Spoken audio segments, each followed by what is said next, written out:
Order number 6, notices of motion. Order number 7, questions and statements. Yes, Honorable Minority Leader. Honorable Speaker, it is indeed with an extremely heavy heart that I have to address you again this afternoon. Honorable Speaker, if you can recall, this morning I rose to plead with you to give directives to whoever is concerned to remove the blockade that is around Parliament. Honorable Speaker, the situation has now turned from bad to worse. Honorable Speaker, if you may want to know, my office is just next to the Mzee Jomo Kenyatta Mausoleum. The whole of this afternoon, I won't been able to sit in the office because the police are firing tear gas canisters, throwing tear gas canisters, and there are no people.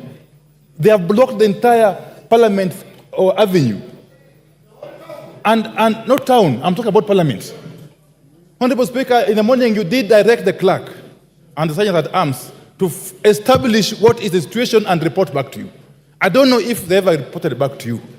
I am not concerned with whatever else is happening for now. But my concern is that Parliament has been blockaded. Parliament has actually been put under siege. And this is creating unnecessary tension in the country. Under Sieke. And this is causing unnecessary tension in the country. I said in the morning that we are not under a state of emergency. And this country is not a police state, Honorable Speaker. So can we address this matter? Because this is the house that addresses issues concerning the people.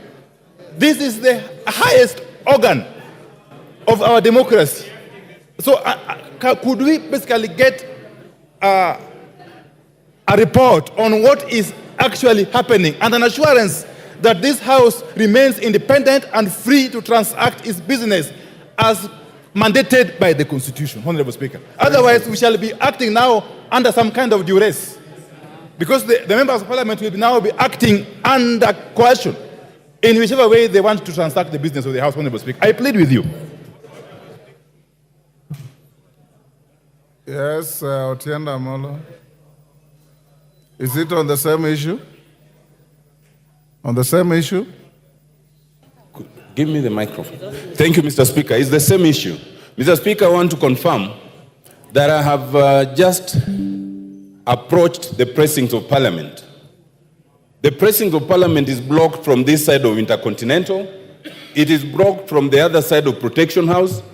If, even for us members of Parliament, Parliament is blocked, then what are we supposed to do? Mr. Speaker, it is not just the House of Parliament that is august. The precincts of Parliament is also august. And I think, Mr. Speaker, you should give direction that our orderlies open access to Parliament. There is no reason to blockade Parliament. I know that we will vote.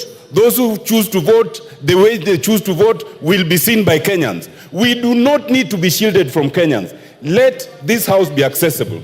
Thank you, Mr. Speaker. Majority Leader. Majority Leader. Thank you, Honorable Speaker. Order, honorable members.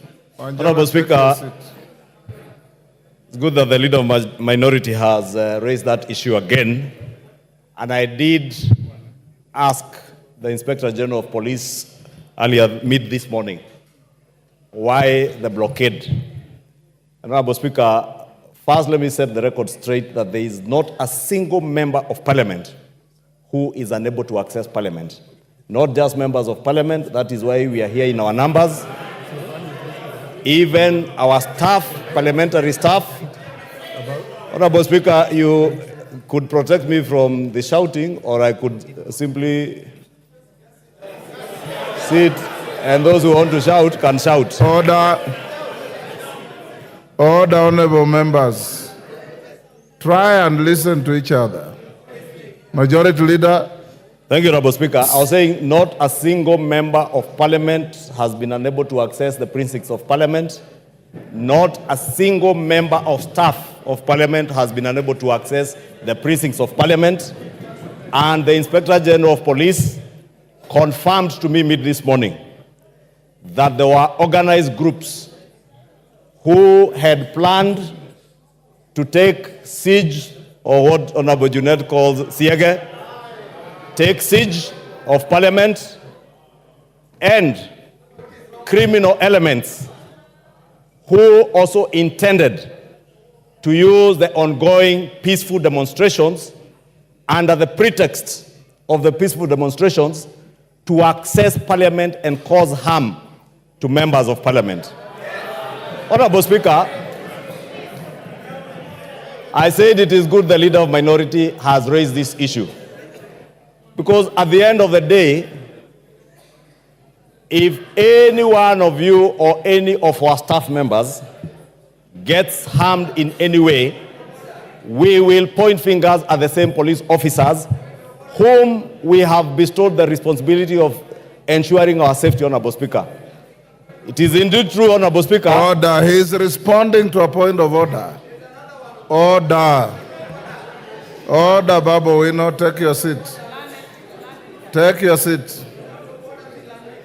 It is me to rule whether he is out of order or not you.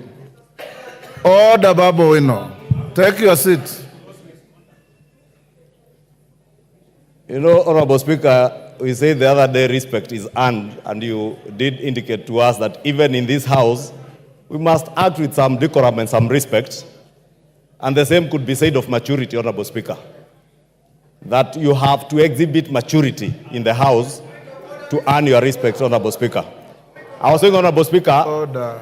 in the endeavor to protect not just the safety of members, but the institution of parliament, the Inspector General of Police indicated to me that they have taken adequate security measures to ensure that every member of parliament who wants to access parliament can access parliament. Members can vote willingly, not under coercion, not under duress, to vote willingly, either for or against the finance bill that we are coming to vote. And Honorable Speaker, just in relation to what Honorable Tiende Amolo has said, it is true, we know the kind of intimidation that has been out there. But none of these members in this house is here as a coward. They are here to exercise their mandate as bestowed on them by the Constitution of our Republic, Honorable Speaker, and they will vote willingly. They will not be coerced by anybody. The police are not here to tell you how to vote. Let them do their work and let us do our work from inside Parliament. Those who want to shout and excite crowds outside there like Babu Owino, they may do so. Or they could go parade themselves with the people parading themselves outside there. Order. But not in this chamber. He must behave in a mature way, not the indecent, immature, imbecile manner he behaves. Order. Order, honorable members. Babu Owino, take your seat. Order, Wanjala. Order, members. Order, Honorable Wanjala. Order. Honorable Wanjala, I will not deny you the right to vote on this bill by sending you out. Remain here and vote. Honorable members, I know that's what you are soliciting, and I will not give it to you. Order, honorable members. Honorable members, each and every one of you has the right to be in this house to represent the people who send you here, to legislate for this country, and to oversight the executive. In coming to this parliament, nobody, and I mean nobody, has any color of right, either in law or in fact, to prevent you from coming to do your duties. Seeing how many we are here, it is testimony to the fact that you came in freely. Secondly, the grounds of parliament, as stated by Senior Counsel Otienda Molo, are hallowed grounds, are protected grounds. And that's why no member can be arrested or served with any court summons or processes within the precincts of Parliament. You are protected to that extent. Beyond the precincts of Parliament, the Speaker and the administration of Parliament have no jurisdiction. Our jurisdiction is here in the chamber and within the precincts of Parliament. I instructed the majority leader after Honorable and I raised the issue to get in touch with the police and speak to the Inspector General and bring him to the attention that whatever law enforcement activities going out there should not in any way interfere with your legislative work. And I've been in this precinct since 6 a.m. this morning. No single member has come to me to report of any prevention or harassment or interference in coming to their work. If I got any information or report, I will act on it. 20 minutes ago, I had a meeting with the Sergeant at Arms and his team to ask them if they have any report on security issues around Parliament. They indicated to me that they are hearing noises out there, but within the precincts of Parliament, they have no report to make because there are no incidents. That being the case, honorable members, I want to encourage you. So far, so good. You have debated this bill with extreme decorum and intellectual industry. You've done such a fantastic job. There could have been a few errant members, but all of you have been very good. Kenyans have watched each and every one of you speaking to this bill.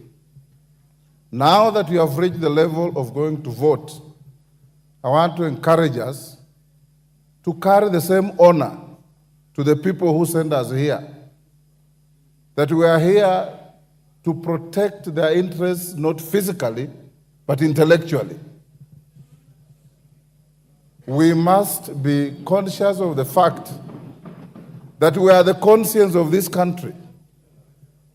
And being the conscience of the country, our conduct must constantly have in mind the fact that whatever we do here can have negative or positive consequences on the public out there. So we are going Order Wanjala. Order Wanjala. Having said that, I want to encourage members that there are still several members who want to speak to this bill. I promise that I'll give you 1 hour this afternoon. There is a small ruling I'll deliver on the issue that was raised by the minority leader. I'm waiting for it. I had just made some corrections. When it comes, I'll stay the proceedings and give that ruling in just 3, 4, 5 minutes. So we'll go on for 1 hour. After 1 hour, we will call the mover to reply, as we had agreed. Order. We'll call the mover to reply.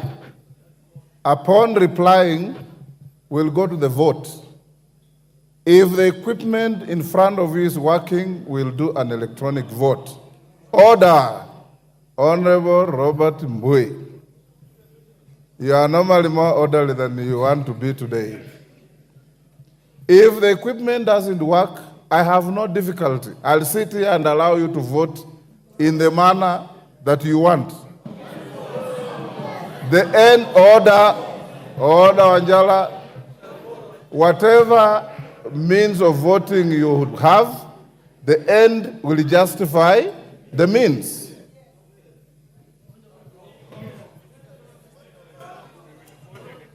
Yes, Junet.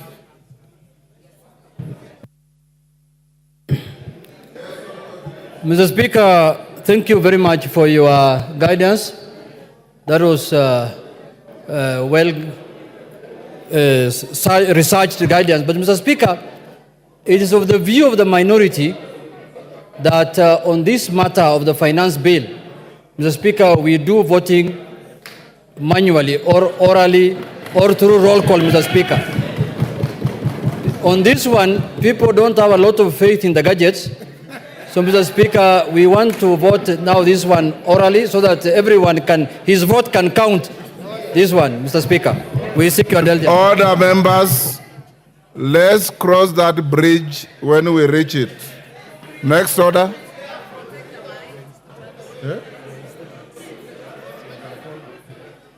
Honorable Oundo. Honorable Oundo, you have a statement. All the honorable members. Thank you, Honorable Speaker. Honorable Speaker, pursuant to provision of Standing Order 44.2c, I rise to request for a statement from the chairperson for the Departmental Committee on Administration and Internal Security regarding the facilitation of national government administrative officers, especially from Samia Sub-County. Honorable Speaker, Section 8.2 of the National Government Administrative Act 2013 gives powers to the national government administrative officers to coordinate national government functions and the Constitution as the office of the President necessary for the effective and efficient coordination of national government functions. Regrettably, the Assistant County Commissioner of Siopo Division, Funyula Division, and Sub-County Police Command of OCPD of Samia Sub-County do not have government vehicles.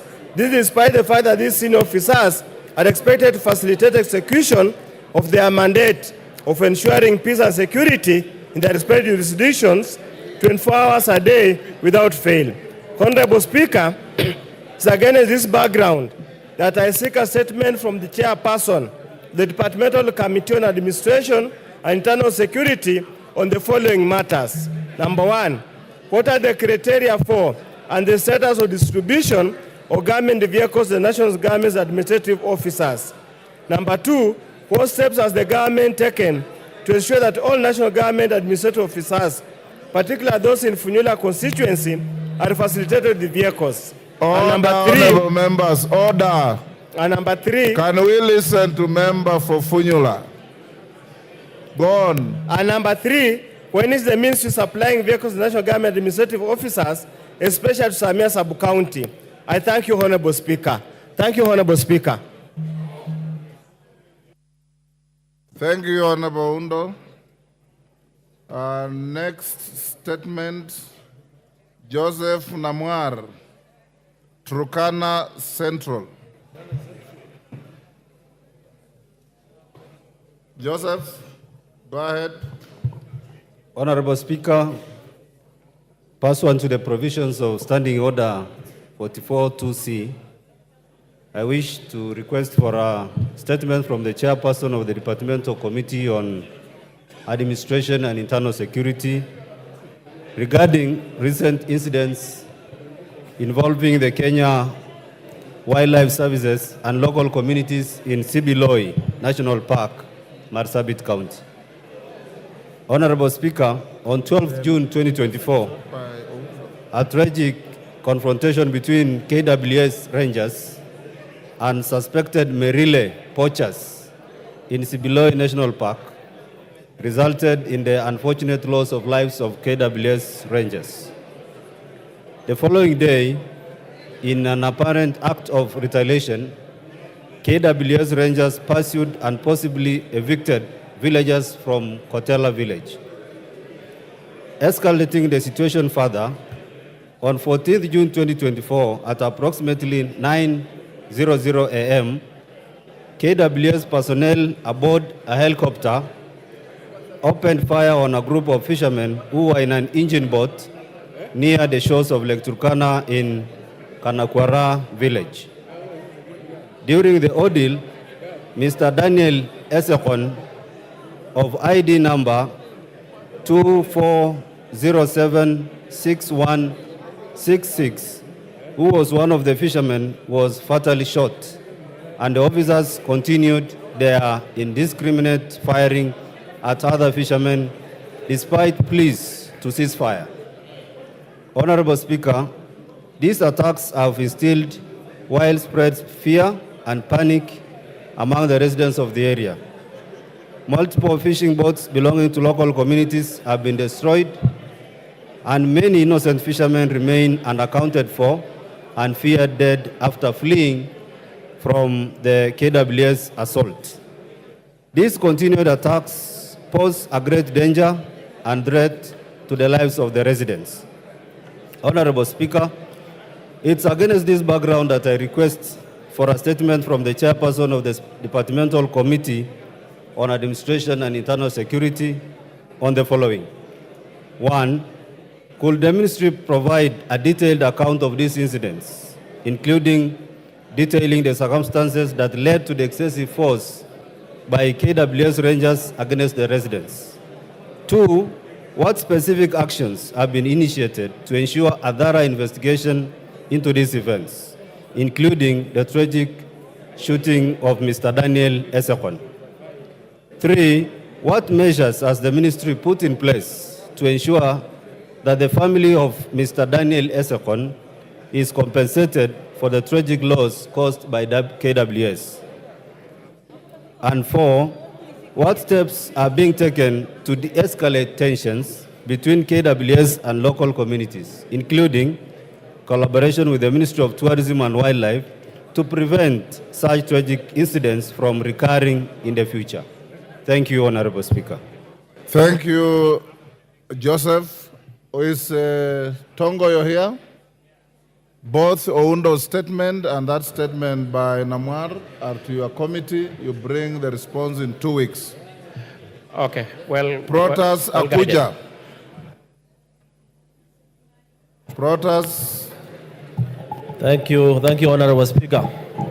Honorable Speaker, I rise to request for a statement regarding the recruitment of casual workers by Kenya Power Company in Turkana. Honorable Speaker, pursuant to provision of Standing Order 44-2C, I wish to request for a statement from the chairperson of the Departmental Committee on Energy regarding the recruitment of casual workers in Kenya, in the Kenya Power and Lighting Company in Lodwar and Kakuma, Turkana. Honorable Speaker, the Kenya Power Company has been engaging casual workers to supplement its workforce. There have been growing concern and grievances reported by the casual workers engaged by Kenya Power Company workers stationed in Lodwar, Turkana regarding their unsatisfactory terms of employment. It is disheartening to note that these workers who have served the company diligently for years are denied permanent and pensionable employment terms during recruitment and confirmation exercises, while their counterparts from other counties are absorbed and some even posted in Turkana County. Reports indicate that factors such as nepotism, tribalism, and lack of transparency have marred the recruitment process, therefore locking out qualified casual workers. This unjust treatment not only demoralizes the affected workers and hinders effective service delivery, but also perpetuates the marginalization of Turkana County residents from gaining access opportunities for gainful employment. Honorable members, order. Order, honorable members. Order, Irene Mayaka. That Kamkunji is illegal. Honorable Speaker, it is against this background that I request for a statement from the chairperson of the Departmental Committee on Energy on the following. 1, provide a report on the number of casual workers in Kenya Power Company stations in Turkana County absorbed on permanent and punishable terms in the last 3 years. 2nd, outline the plans that have been put in place to address the plight of casual workers who have served Kenya Power Company for years without being confirmed as permanent and punishable employees. 3, what measures has the ministry put in place to combat nepotism, tribalism, and corruption in the recruitment process to ensure qualified casual workers get a fair opportunity? Thank you, Honorable Speaker. Thank you. Honorable Lilian Sioi. Thank you, Mr. Speaker. I raise to request for a Sorry, statement. Lillian, just hold. The statement is directed to the chairman of Energy. Who is the chairman of Energy? Is it Vincent Kawaya? Is he in the house? Vice Chair?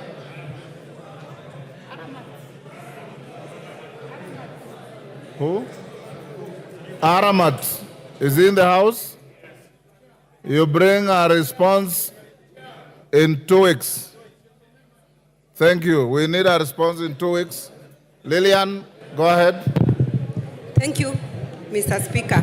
I stand to request for a statement regarding delay in the issuance of e-TIMS invoices by the Kenya Revenue Authority. Honorable Speaker, pursuant to the provision of Standing Order 44-2C, I wish to request for a statement from the chairperson of the Departmental Committee on Finance and National Planning regarding the delay in issuance of e-TIMS invoice by the Kenya Revenue Authority. Honorable Speaker, the Kenya Revenue Authority issued a directive seeking all taxpayers carrying on business to onboard on the Electronic Tax Invoice Management System, e-TIMS. The e-TIMS was introduced through the VAT, Electronic Tax Invoice, Regulation 2020. However, taxpayers have in the recent past experienced challenges generating invoices from the e-TIMS online portal. This has resulted in delay of payment, which has caused anguish among taxpayers who conduct business in Kenya. Additionally, the challenge has caused anxiety on the taxpayers, noting that taxpayers stand to lose out on payment at the close of the financial year 2023-2024. Honorable Speaker, it is against this background that I request for a statement from the chairperson of the Departmental Committee on Finance and National Planning on the following. 1, what steps have been taken to ensure functionality of the e-TIMS online platform? 2, what is the status of successful onboarding of taxpayers to the e-TIMS online platform? Thank you, Mr. Speaker. Thank you, Lillian. Chairman, Finance and National Planning. Where is Kimani? Majority Leader, inform him to bring a response in 2 weeks. Honorable members, there are 4 statement responses. I'll stay those to Tuesday next week. Majority Leader, your Thursday statement. Thank you, Honorable Speaker. Pursuant to the provisions of Standing Order 44-2A, I rise to give the following statement on behalf of the House Business Committee, which met on Tuesday, 18 June 2024, to prioritize the business for consideration during the week.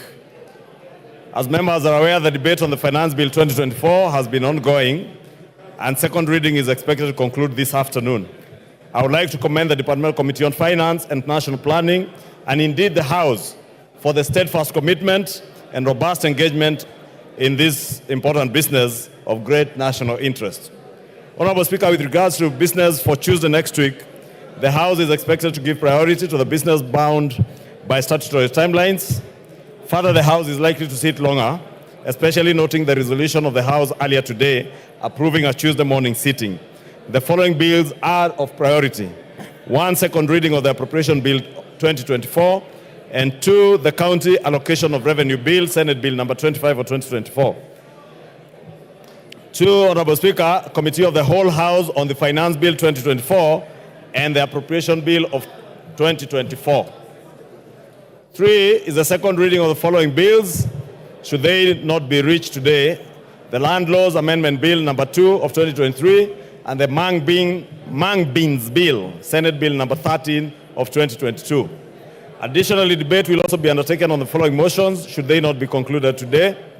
1, reports of the Auditor General on the National Government Constituency Development Fund for 9 constituencies in Bungoma County.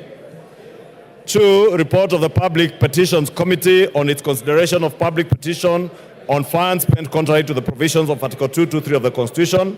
3, reports of the Auditor General on the financial statements of specified state corporations. 4, report on the Parliamentary Broadcasting and Library on enhancing reporting of parliamentary business on online platforms.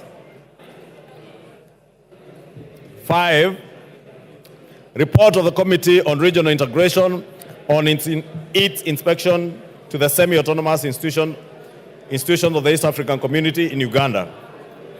6 is the report of the Committee on Implementation on the implementation status of reports on petitions and resolutions passed by the House. 7 is a report of the Committee on Trade, Industry and Cooperatives on its consideration of alleged unfair trade practices by foreign investors in Kenya. And 8 is the second report of the Committee on National Cohesion and Equal Opportunity on employment diversity audit in public institutions. Honorable Speaker, members will note that I had previously conveyed that the Cabinet Secretary for the Ministry of Interior and National Administration was scheduled to appear before the House on the afternoon of Wednesday, 19th June 2024 to respond to questions in the plenary. However, due to the priority business before the House, the appearance was postponed to Wednesday, 26th June 2024, and in this regard, members whose questions had been listed earlier for response are encouraged to avail themselves. Honorable Speaker, I had read the whole list of almost 16 questions by various members. I do not need to repeat them since I read them last week. In conclusion, Honorable Speaker, the House Business Committee will reconvene next week, Tuesday, 25th June 2024, to schedule business for the rest of that week. I now wish to lay this statement on the table of the House. Thank you. Thank you, Majority Leader. So members Zair Mishimbogo, Amina Munyanzi, and Rael Kisiwai, responses to your statements will be on Tuesday. So the chairman of committees or chairpersons of committees be notified. Next order. Order number 8, the Finance Bill, National Assembly Bill number 30 of 2024, second reading, resumption of debate. Yes, Senior Counsel, what is out of order?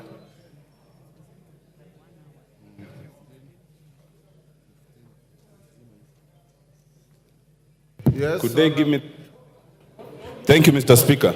Mr. Speaker, I rise under Standing Order number 252 in terms of access to the House. Mr. Speaker, it's been brought to our attention that our colleagues in the Senate, some of them are interested in accessing the public gallery or the Speaker's gallery to observe our debate, and that they have been refused access. Could you, Mr. Speaker, give direction that the public gallery and the Speaker's gallery should be accessible not just by the senators, but by any Kenyan who cares to come and listen to our debate and our voting? Thank you, Mr. Speaker. Order, honorable members. Honorable Otienda, I hear you. Honorable members, you will recall that during today's morning sitting, Order Kiborek and your team, Deputy Speaker, take a seat. Go to your seat.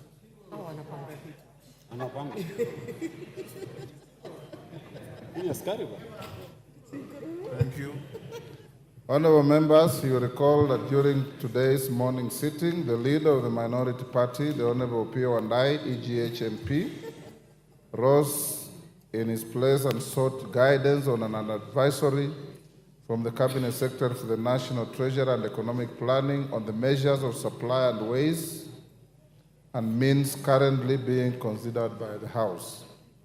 The Honorable Minority Leader noted that the advisory from the Cabinet Secretary was couched in the form of an procedural ultimatum to the House directing against amendment of the various revenue-raising measures contained in the Finance Bill 2024. He concluded by requesting for the advisory to be repudiated by the House as unduly anticipating debate on the Finance Bill 2024 and as an affront to the budget-making mandate of the House. Honorable members, I did allow the leader of the majority party, Honorable Kimani Ichung'wah, EGH MP, and the chairperson of the Budget and Appropriations Committee, Honorable Ndindi Nyoro MP, to make brief rejoinders on the issue before scheduling it for my guidance during this afternoon sitting. Honorable members, as I proceed to guide on the matter, I wish to note that the advice referred to by the minority leader, though addressed to the clerk of the assembly, was copied to both my office and to the chairperson of the Budget and Appropriations Committee. Contrary to the assertions made by the minority leader, the advisory is not an unusual document. Members will note that every year, before the conclusion of the budget process, the Office of the Clerk seeks the views of the Cabinet Secretary responsible for finance on the options available to the House and its committees to ensure a balance between the measures of supply and ways and means under consideration by the House. This is in keeping with the requirements of Article 114 of the Constitution on the consideration of money bills. The advice enables the House to ensure that the measures of supply and ways and means that it approves in the appropriation bill and the finance bill adhere to applicable constitutional and statutory limits. Honorable members, as you are aware, under Section 39A(4)(c) of the Public Finance Management Act, Cap 412A, any recommendations made or resolution passed by this House on revenue matters must take into account the impact of the proposed changes on the composition of the tax revenue that the National Treasury is expected to raise. Additionally, honorable members, under Section 45C of the Public Finance Management Act, the House is under an obligation to ensure that the total amount of revenue raised is consistent with the fiscal framework that it approved during the budget process. During its consideration of budget proposals, the House must strike a balance between the supply of monies that it appropriates for the national government and the ways and means of financing such expenditure. As ably expressed by the leader of the majority party and the chairperson of the Budget and Appropriations Committee, any negative imbalance between the ways and means and the supply approved by the House ultimately results in a fiscal deficit. This deficit can only be addressed through borrowing, enhanced taxation, or reduction of the estimates of expenditure. Honorable members, if you listen to the contributions of the Honorable T.J. Kajwang yesterday, these are the exact words he used in his contribution, and he was very right in law and under the Constitution. As members will recall, any borrowing sanctioned by the House must strictly adhere to the threshold prescribed by this House in line with Section 50 of the Public Finance Management Act and the principles outlined under Article 211 of the Constitution that cautions against overburdening future generations with unnecessary bad debt. Honorable members, all things considered, my reading of the advisory from the Cabinet Secretary is that it constitutes a reminder to the House of its constitutional and statutory obligations. I do not view it as a directive in the manner argued by the minority leader. In the letter, the Cabinet Secretary reminds the House of the recent increase made to the estimates of expenditure when the House considers supply measures. The House is merely being asked to factor in this increased expenditure when considering the ways and means of financing the approved supply. In its decision-making, the House is only bound by the Constitution and the law. The ultimate decision lies with this House. I therefore find nothing untoward with advisory. Its contents may be used for the information of the Budget and Appropriations Committee, the Finance and National Planning Committee, and House in plenary and during the Committee of the Whole while considering both the Appropriations Bill and the Finance Bill. The House is accordingly guided. I thank you. On what the Honorable Tienda Molo has raised, entry and access to the galleries is not a right of anybody. It is to the discretion of not just Mr. Speaker, but the Sergeant at Arms and his team, and their advice this afternoon was that they desired to keep the galleries unoccupied. And that's being a security matter to which I'm not an expert, I've given them the benefit of doubt. Secondly, Honorable Otienda Molo, you may recall some 2021, when the Honorable John Bandi nearly killed me in the public gallery. No. Yeah, you are the one who saved me. It is Alice Nganga who nearly killed me. It is the Honorable Alice Nganga who nearly killed us. And if you recall, with a light touch, the Honorable Senator Mudhama, as he then was, left the gallery half naked.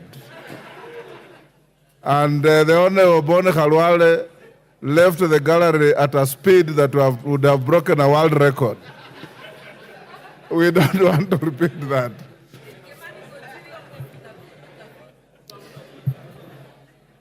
Honorable members, now we go back to the bill. Robert Basil. But as I call Robert Basil, honorable members, I have been requested by the majority and minority leaders that we reduce the time further from 3 minutes to 1.5 minutes. Robert Basil. Thank you, Speaker. The time is too short, though. From onset, I reject the bill because it's very clear Generation Z, they cannot, or they want to say elastic limit on taxation has been reached. So we need to listen to the cries of the citizens and do like what Ronald Reagan in the US did. We cut taxes and we cut government expenditure.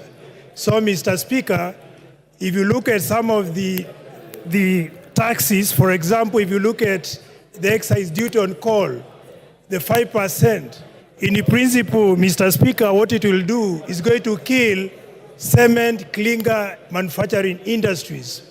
And with that, we are going to lose jobs, lose revenue, and will not be able to realize the target. Additionally, the import declaration fee, Mr. Speaker, that has been raised from 2.5 to 3.5% is going to be moved to the final consumer. And since we import most of the items, for example, medicinal drugs, Mr. Speaker, it means hustlers and the poor patients will not be able to afford medicine.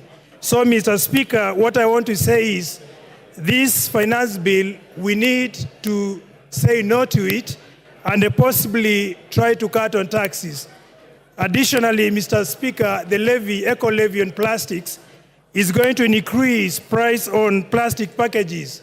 And in reality, that is going to affect export of flowers and make our flowers not competitive. Thank you, Mr. Speaker. Victor Koech, Chepalungu. Thank you so much, Mr. Speaker. It's unfortunate that I'm now getting 1.5 minutes, but nonetheless, I will try my best. Mr. Speaker, this particular debate is taking a totally different angle, a political angle. As to why I'm saying this is because members have now deviated from arguing from a point of facts to now dealing with political issues. As to why I'm saying so, Mr. Speaker, is the fact that now informing the House that bread is going to be taxed. While the fact is, the committee led by Kimani Kuria sought the public opinion, and on sorting on the public opinion, the committee is now dropping 16% VAT on bread. On motorcycle, Mr. Speaker, again, the committee report is saying that instead of allowing importation of motorcycles, we promote our local manufacturers so as to create job opportunities for our citizens. And in that case, Mr. Speaker, I support. Thank you so much. Jalango Langata. Order. Yes, Kibagendi. What is out of order?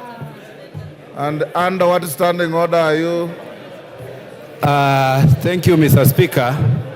There's a stranger in the house. I've seen someone resembling Oscar Sudi in the house. There's a stranger in the house, Mr. Speaker.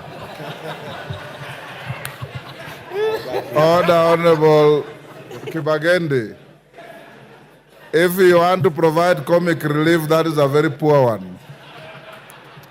Go on, Jalango. Thank you so much, Mr. Speaker.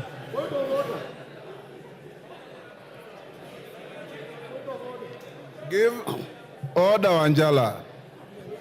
What is out of order? Give Anjala the mic. What standing order are you standing on? What order? What is standing 91. order? 91, Mr. Speaker. Pardon? 91. Order. Order. 91. Take your seat.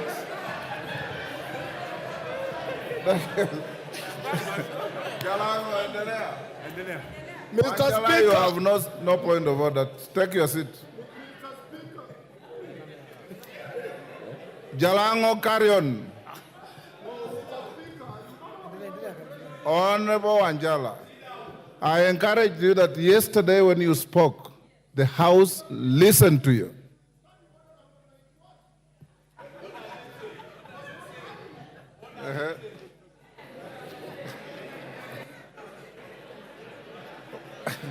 What is it about?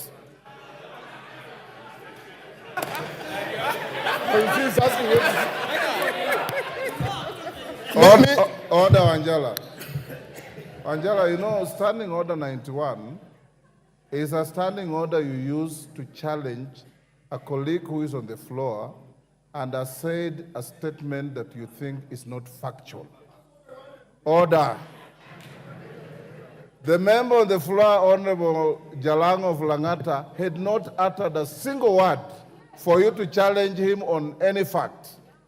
So you are out of order. I ruled him out of order already. Jalango, continue. Thank you so much, Mr. Speaker, for giving me this opportunity. First of all, I reject the Finance Bill 2024. Immediately,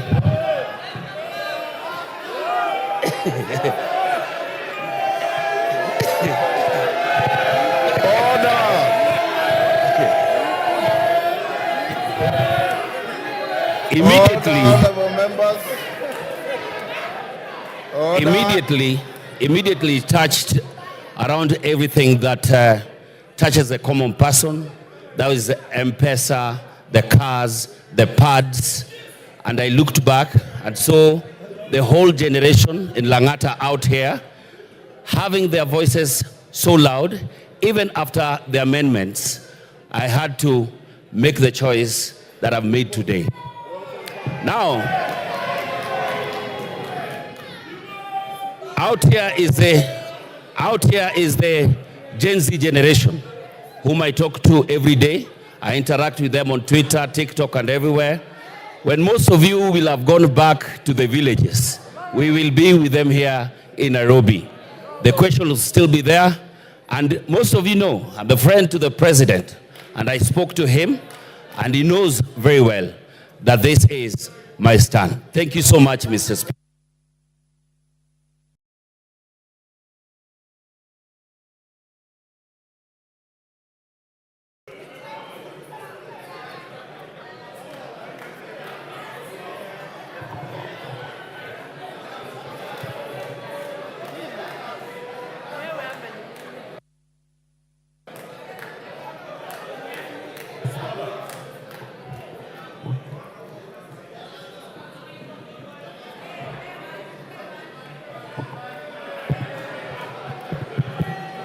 Order. Honorable Katana. Honorable Katana. You are being grossly disorderly. Please exercise some decorum. Not just you, everybody else. that is either cheering or jeering. We want to have an orderly end to this. Member for Kuresoi. Thank you, Mr. Speaker, for giving me this opportunity to give my voice on this important bill. I've been waiting for it since morning. From the onset, Mr. Speaker, I want to say that I support the bill 2024-2025. I'm supporting the bill, Mr. Speaker, because of a number of reasons. One of the reasons is the increase in CTF is the increase in CTF by around 50 million. This CTF, Mr. Speaker, is a fund which touches all corners of our country.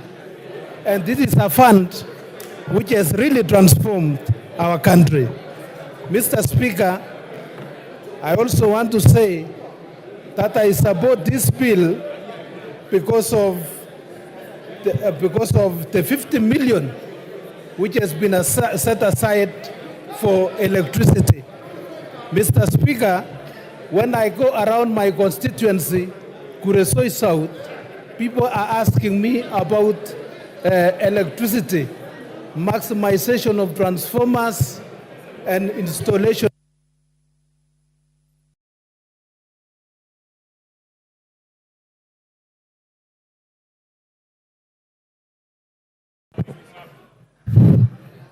Ruth Odinga.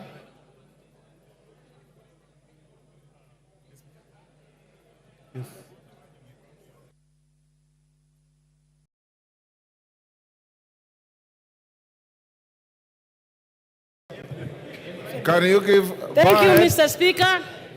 I stand up here to reject the bill, the Finance Bill 2024.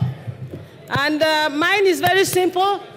This finance bill is actually an IMF-driven finance bill. One of the tenets of the IMF is to see countries that they come into to stop subsidies, also to promote privatization, but the worst is for these countries to have oppression. That is the oppression of the people.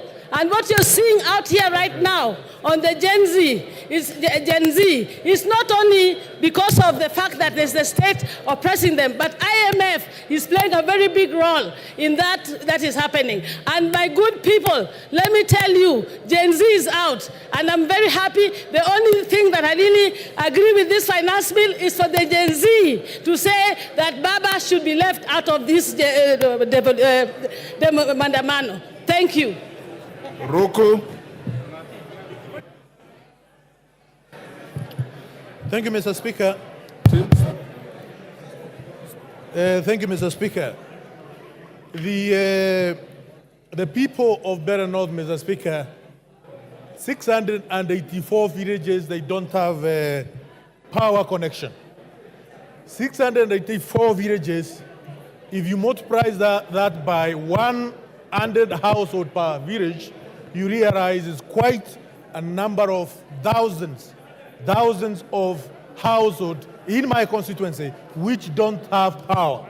This bill, this budget, Mr. Speaker, it promises the people of Better North that we will be connected with power. We have young people who have been employed as interns. This bill, this budget, it confirms the teachers, the young JSS teachers who have been employed as interns. And also, it promises further 20,000 young teachers also to be employed as interns, Mr. Speaker. Some of them will be coming from Better North, the people who sent me here, Mr. Speaker. And it's for this reason, Mr. Speaker, that I support this finance bill, Mr. Speaker, among other many reasons, such as ensuring... Time up. Esther Pasaris.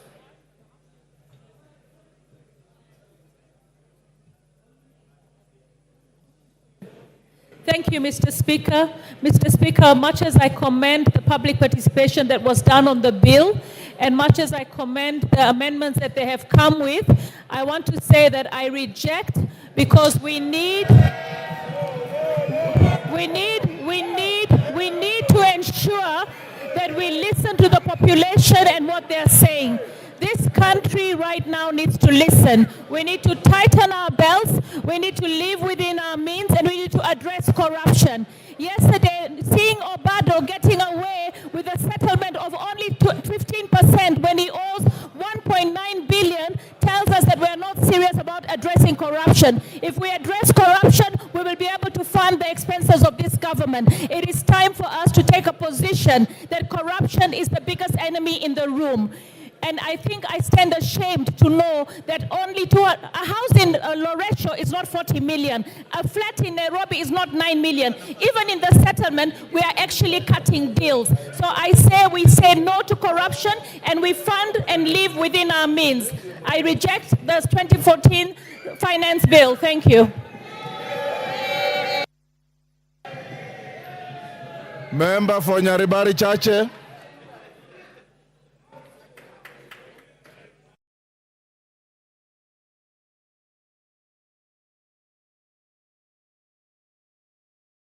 Mike. Thank you, Honorable Speaker.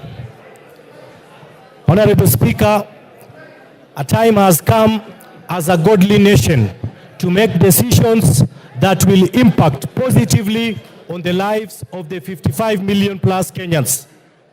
Today, Honorable Speaker, I stand here to vote and support the Finance Bill 2024 so that the people of Nyaribari Chache and the people of Kenya can get infrastructural projects, electricity, water, and much more. Honorable Speaker, I want to urge the Generation Z to relax, as Kenya Kwanza government means well, and they will be the greatest beneficiaries of the proposed amendments. Honorable Speaker, the Generation Z are young Democrats trying to exercise their constitutional rights to picket and assemble. I am urging the Inspector General of Police, Honorable Speaker, to treat them humanly and provide them with maximum security. Honorable Speaker, the Finance Bill 2024 proposes an export and investment promotion levy with the goal of encouraging consumers to purchase locally produced alternatives, thereby supporting domestic manufacturers. Caleb Luyali.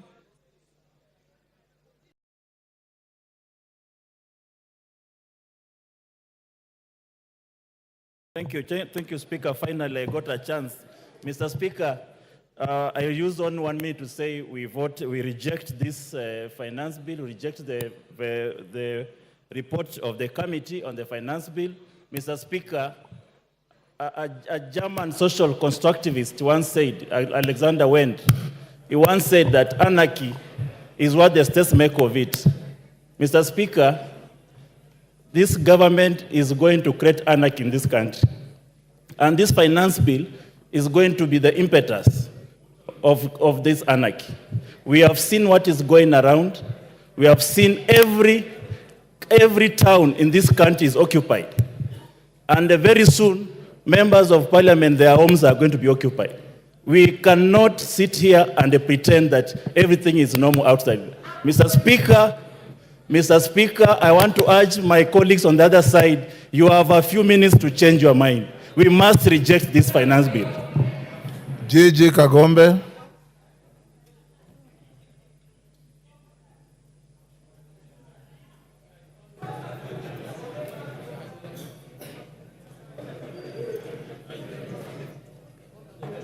Give him the mic.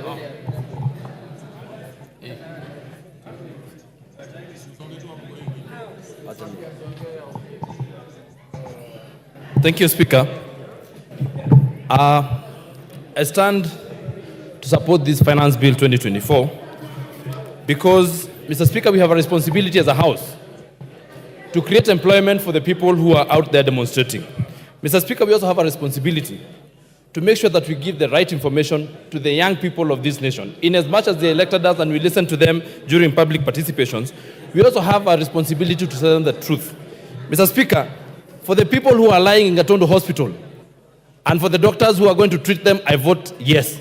Mr. Speaker, for the tea farmers who are in Gatondo now and other places, I vote yes. For the JSS teachers, I vote yes. For those people who are guarding us as the police officers, I vote yes. For the members of KDF who need to be paid salaries, I vote yes. For the people that we need to create employment and to create manufacturing in this nation, we are asking that we introduce excess duty on products that are gotten from other countries so that we support our economy. Those people who are out there need jobs. In fact, those people who are being mobilized because they do not have jobs. We have a responsibility to create jobs for them, Mr. Speaker, and we shall not create. Thank you. Member for Kajiado East. Yes. My. Give him the mic. Yes. Okay. My, use the next mic. Thank you, Mr. Speaker, for giving me the chance to contribute on behalf of the people of Kajiado East constituency. I rise to oppose the finance bill for 2024 because the bill has excessive taxes on common wananchi. Mr. Speaker, as you can see, our economy has not improved, and we have about 16% of our population living below poverty line. And the reason is because of bad economy as well as corruption in this country. By taxing them more, I feel like it's putting a burden on wananchi, which we should be doing more to help them than hurting them. Mr. Speaker, when you also look at the fuel levy of 9 shillings, that is another burden to wananchi. I can imagine by people commuting between Kitengela and Nairobi and back and forth, paying more for transport because of the increase of the fuel levy. So, Mr. Speaker, I stand to oppose the bill because it is not friendly to common wananchi. Thank you, Mr. Speaker. Moses Kirima.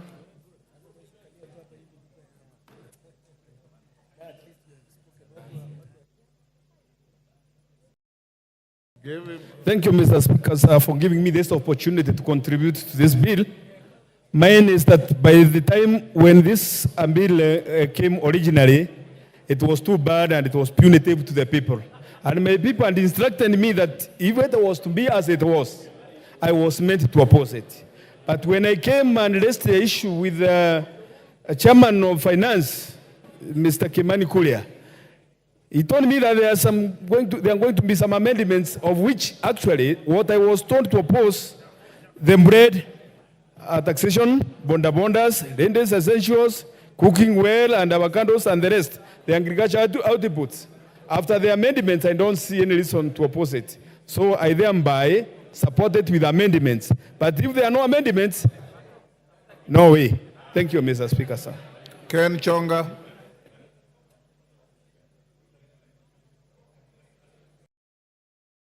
Thank you, Speaker. From the outset, Mr. Speaker, I stand to oppose this bill. Mr. Speaker, by the mere fact that the drafters of this bill were thinking of taxing bread, milk, rubber, it means that they never had a good intention for the Kenyans. This bill is obnoxious, is diabolical, this bill is pungent and shocking to the lives of Kenyans. Mr. Speaker, I was surprised yesterday, the majority leader here said that life has gone down, that the packet of maize flour right now is trading at 100 shillings. Where in which supermarket can we go and find the one packet? Not unless he has a supermarket that he can direct Kenyans to buy from. Finally, Mr. Speaker, by mere fact of adding 9 shillings to petroleum products, it is implying, therefore, the entire economy is falling down. Everything in the economy depends on fuel, And for as long as we have the price of fuel, everything is going to spiral up. Mr. Speaker, I stand to oppose this bill. Thank you. Janet Setianei, member for Turbo.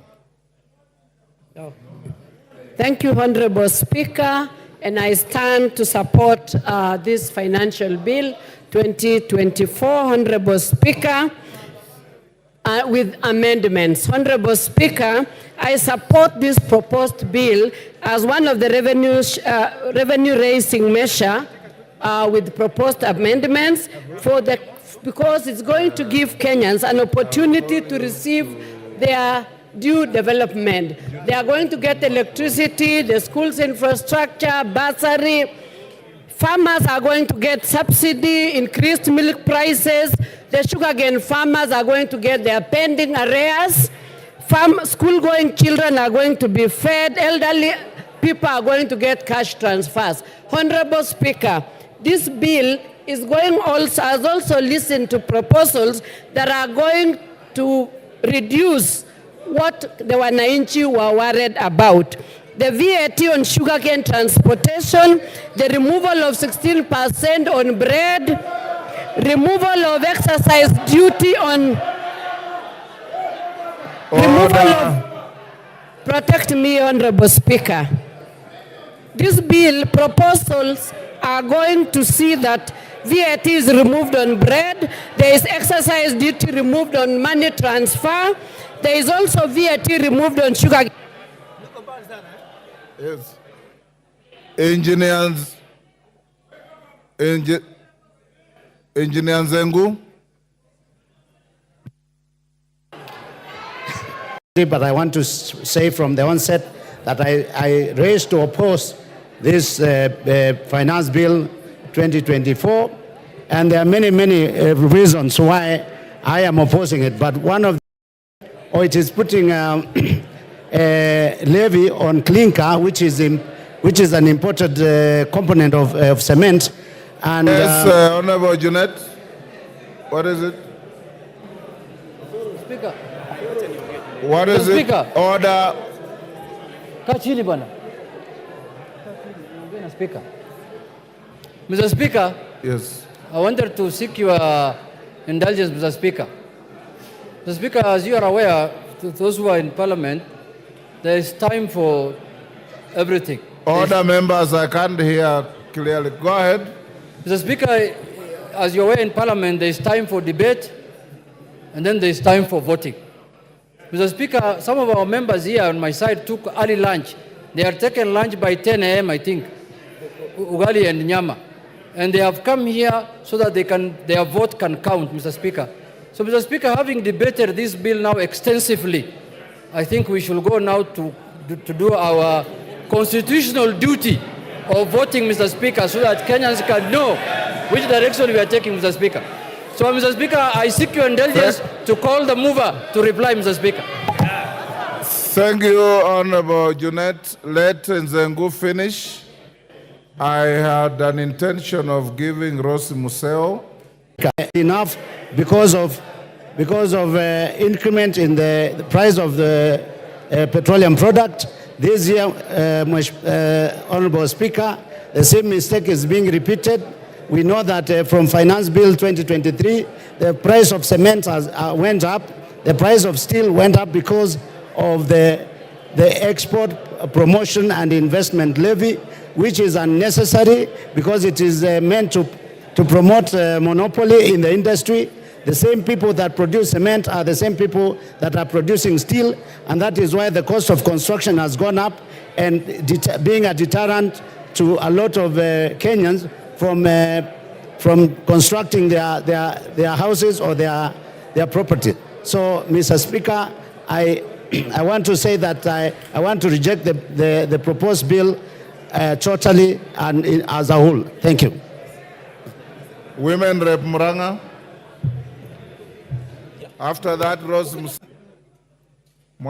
okay.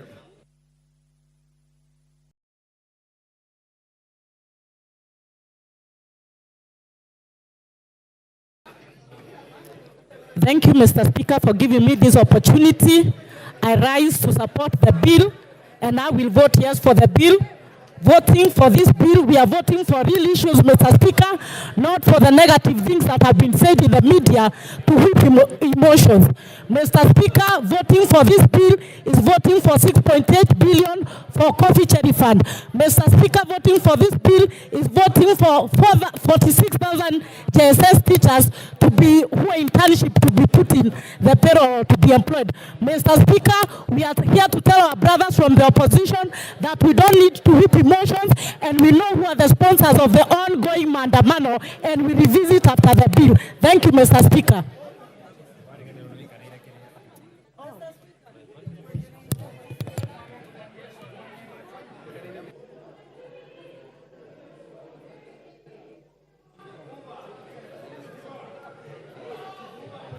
Spika, kwa nafasi hiyo umenipatia. Mimi natoa sauti yangu kupinga mswada huo wa fedha wa mwaka 2024 na 25.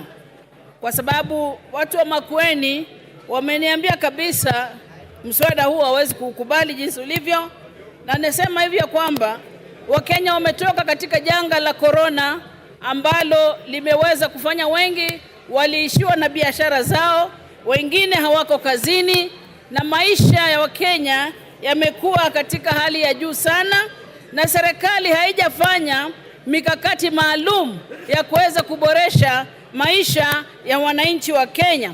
Tungekuwa katika nyumba hii tukiongea jinsi ambavyo tunaweza kuwasaidia Wakenya waboreshe maisha yao. Nasema hivi ya kwamba kupata pesa ambazo ni za kuweza kusaidia serikali kuendelesha mambo yao, kuna njia nyingi. Kizungu kingi ambacho kimezungumzwa na mwenyekiti wa bajeti, naomba watumie, kwa maana watumie mbinu hizo, wakae chini kama kamati na kuangalia ni jinsi gani wanaweza kuleta fedha bila kumuumiza mwananchi wa kawaida. Tukiangalia mambo ya soda ambayo yamezungumziwa sana, niseme ya kwamba naomba kabisa jinsi nchi zingine zinapeana soda bure,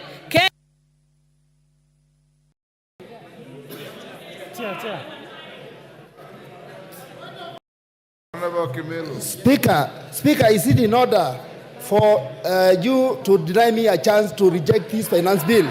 Because I've been here since yesterday, and you not give me any chance, but I reject this bill, Mr. Speaker.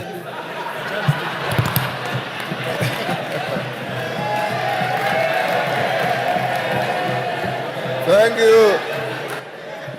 Honorable Kimilu, order. You have rigged yourself to the Hansard.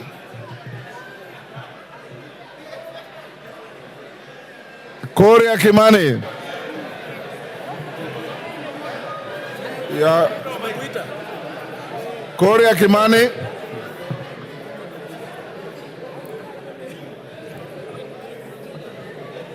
Thank you very much, Honorable Speaker.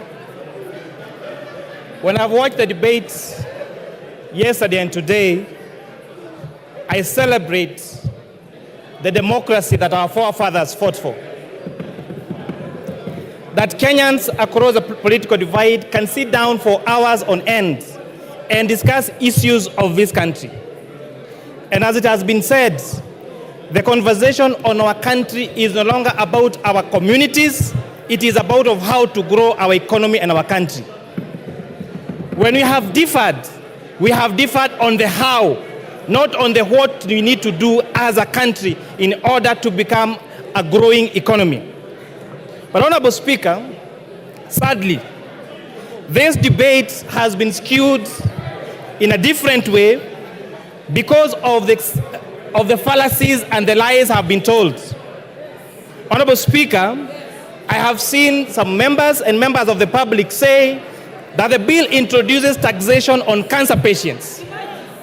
I have gone through the bill word by word, clause by clause, and there is absolutely nothing on this bill that mentions about cancer patients. These falsehoods to emotionalize our members of the public is immoral, is wrong, and it is very distasteful. We have seen a lot of contestation, especially by our young people, that there is introduced taxation on digital content creation. Honorable Speaker, this is far from truth. In fact, the bill proposes to exclude content creation that does not lead to money generation.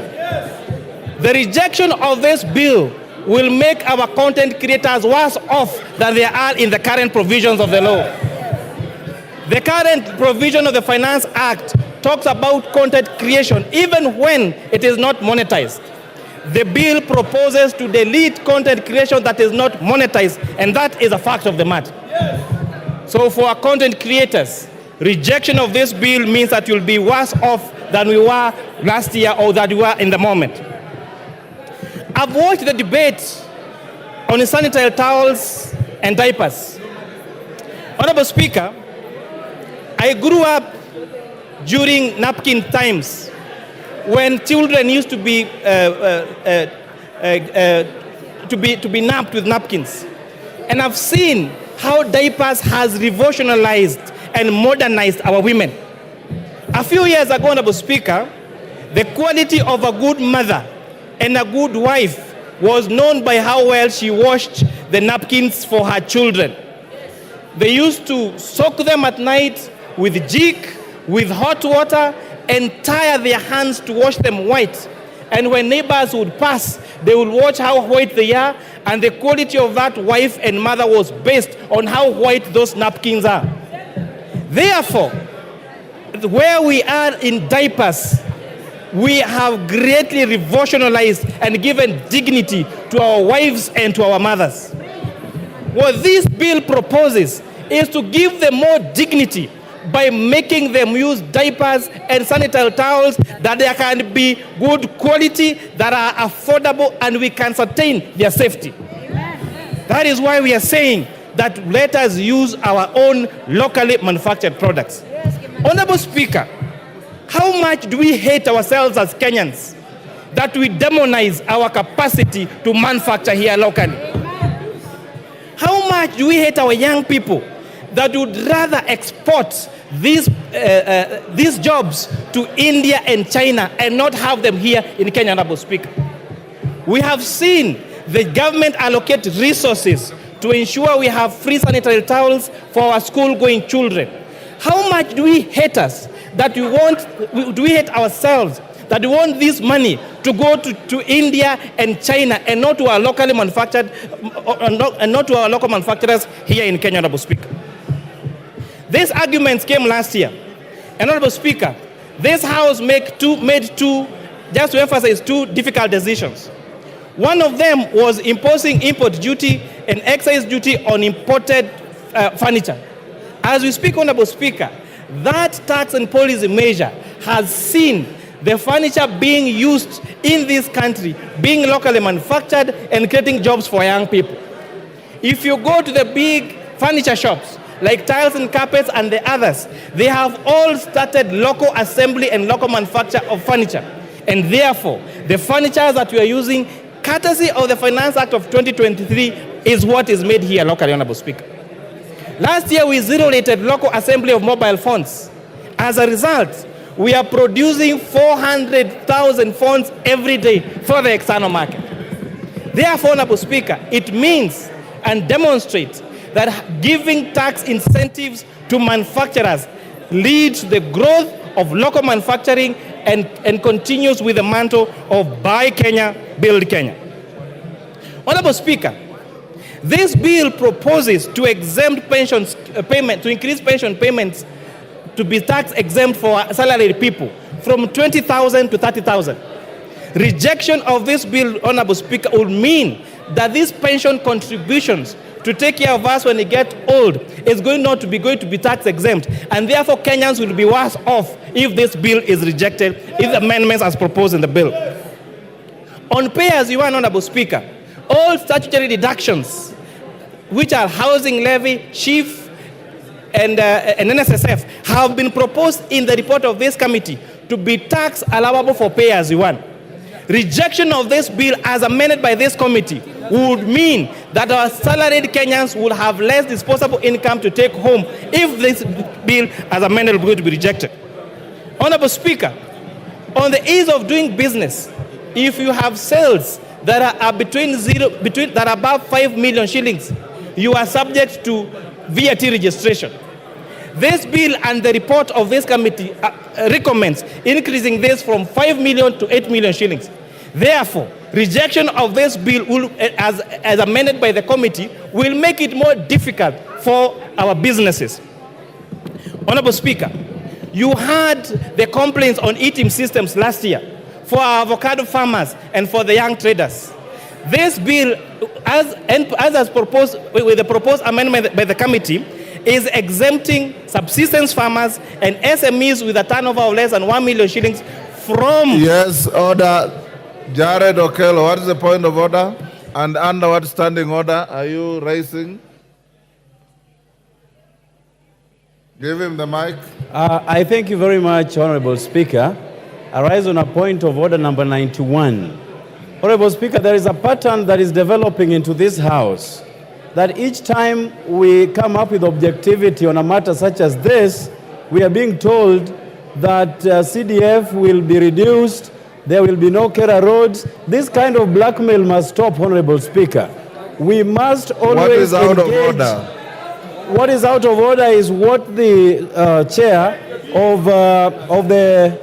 of the Finance Committee is telling us, Honorable Speaker, that it will reduce even issues of this House, Honorable Speaker. But I also reject this bill in total in line with Nyando. Order, Jared. That is called rigging. Finish up, Kimani.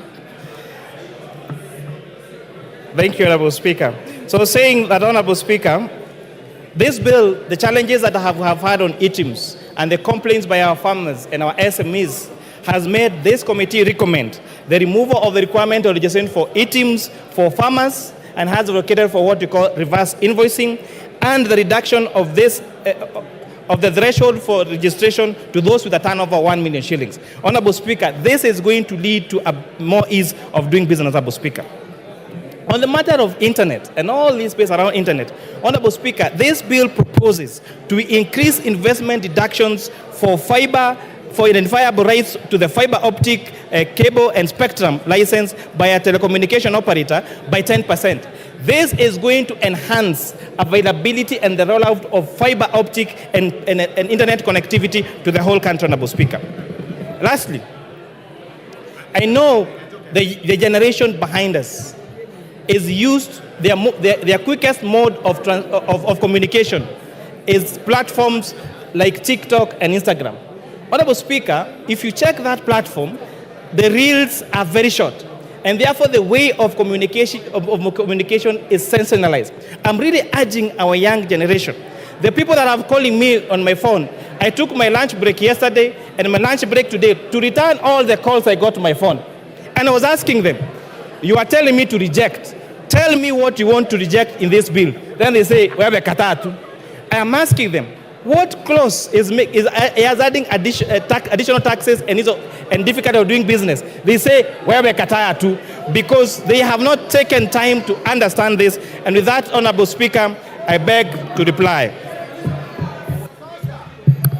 Order, honorable members. Members on their feet, take your seats.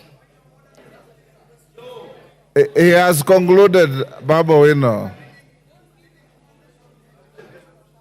Order.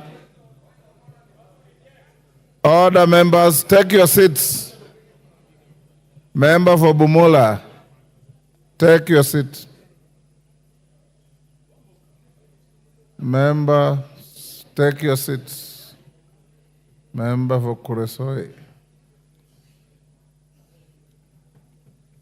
Honorable members, Nyamita, take your seat.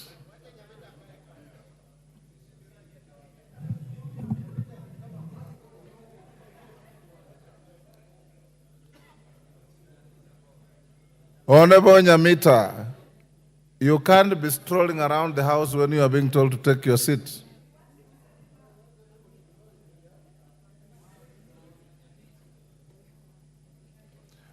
Honorable members, we have come to the end of debate on this bill, the Finance Bill, National Assembly Bill number 30 of 2024.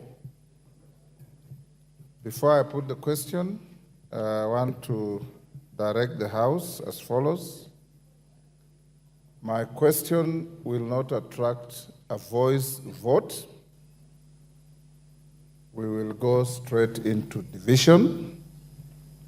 I had directed the House yesterday, and I repeated this morning, that in the interest of proper time management, the voting will be electronic. Order. Order. Order. Order. Honorable Kajwang. Honorable Kajwang, you are my junior but a senior lawyer, and I expect a lot more from you. Honorable members, the Speaker can read the mood in the House. I don't want to give anybody an excuse to go and play to the gallery. Whether you vote electronically or you vote manually, the result is the same. Order. Order. Order. I have consulted with your leaders. Order. I've consulted with your leaders, and they do not have a hard feeling either way. Order. Order. Order. Order. Consequently, I'll put the question. I'll direct thereafter the division bell to be rung for 5 minutes. The whips, if your members are still loitering out there, you have 5 minutes to get them into the House. Within the 5 minutes, the whips on either side, bring your two tellers, and we will then close the bar and go into manual voting.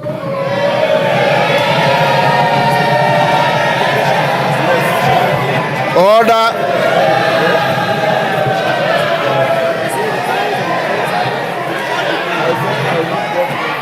Order.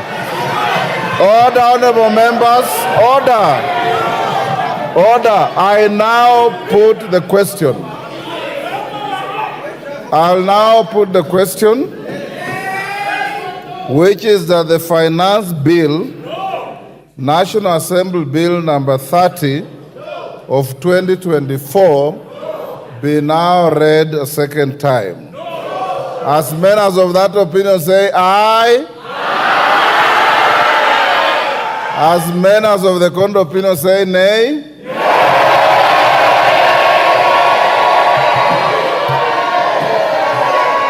Order. Order. Order. Order, honorable members. Order. Take your seats. Take your seats. Order, honorable members. Take your seats. You are being disorderly. Before even the Speaker announces the outcome of the voice vote, you are on your feet claiming a division, meaning you are claiming that you have lost. All right?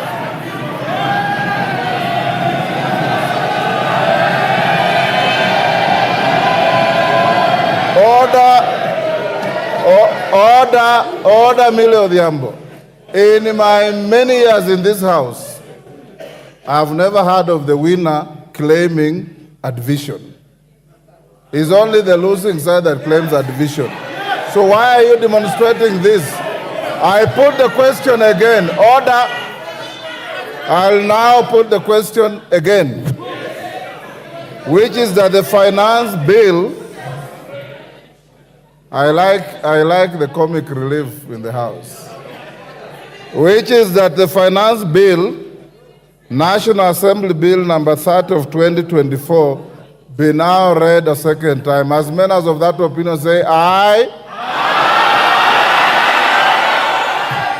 Will those of the contrary opinion say nay?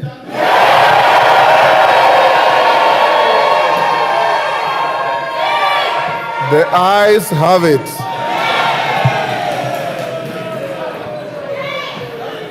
Order, take your seats.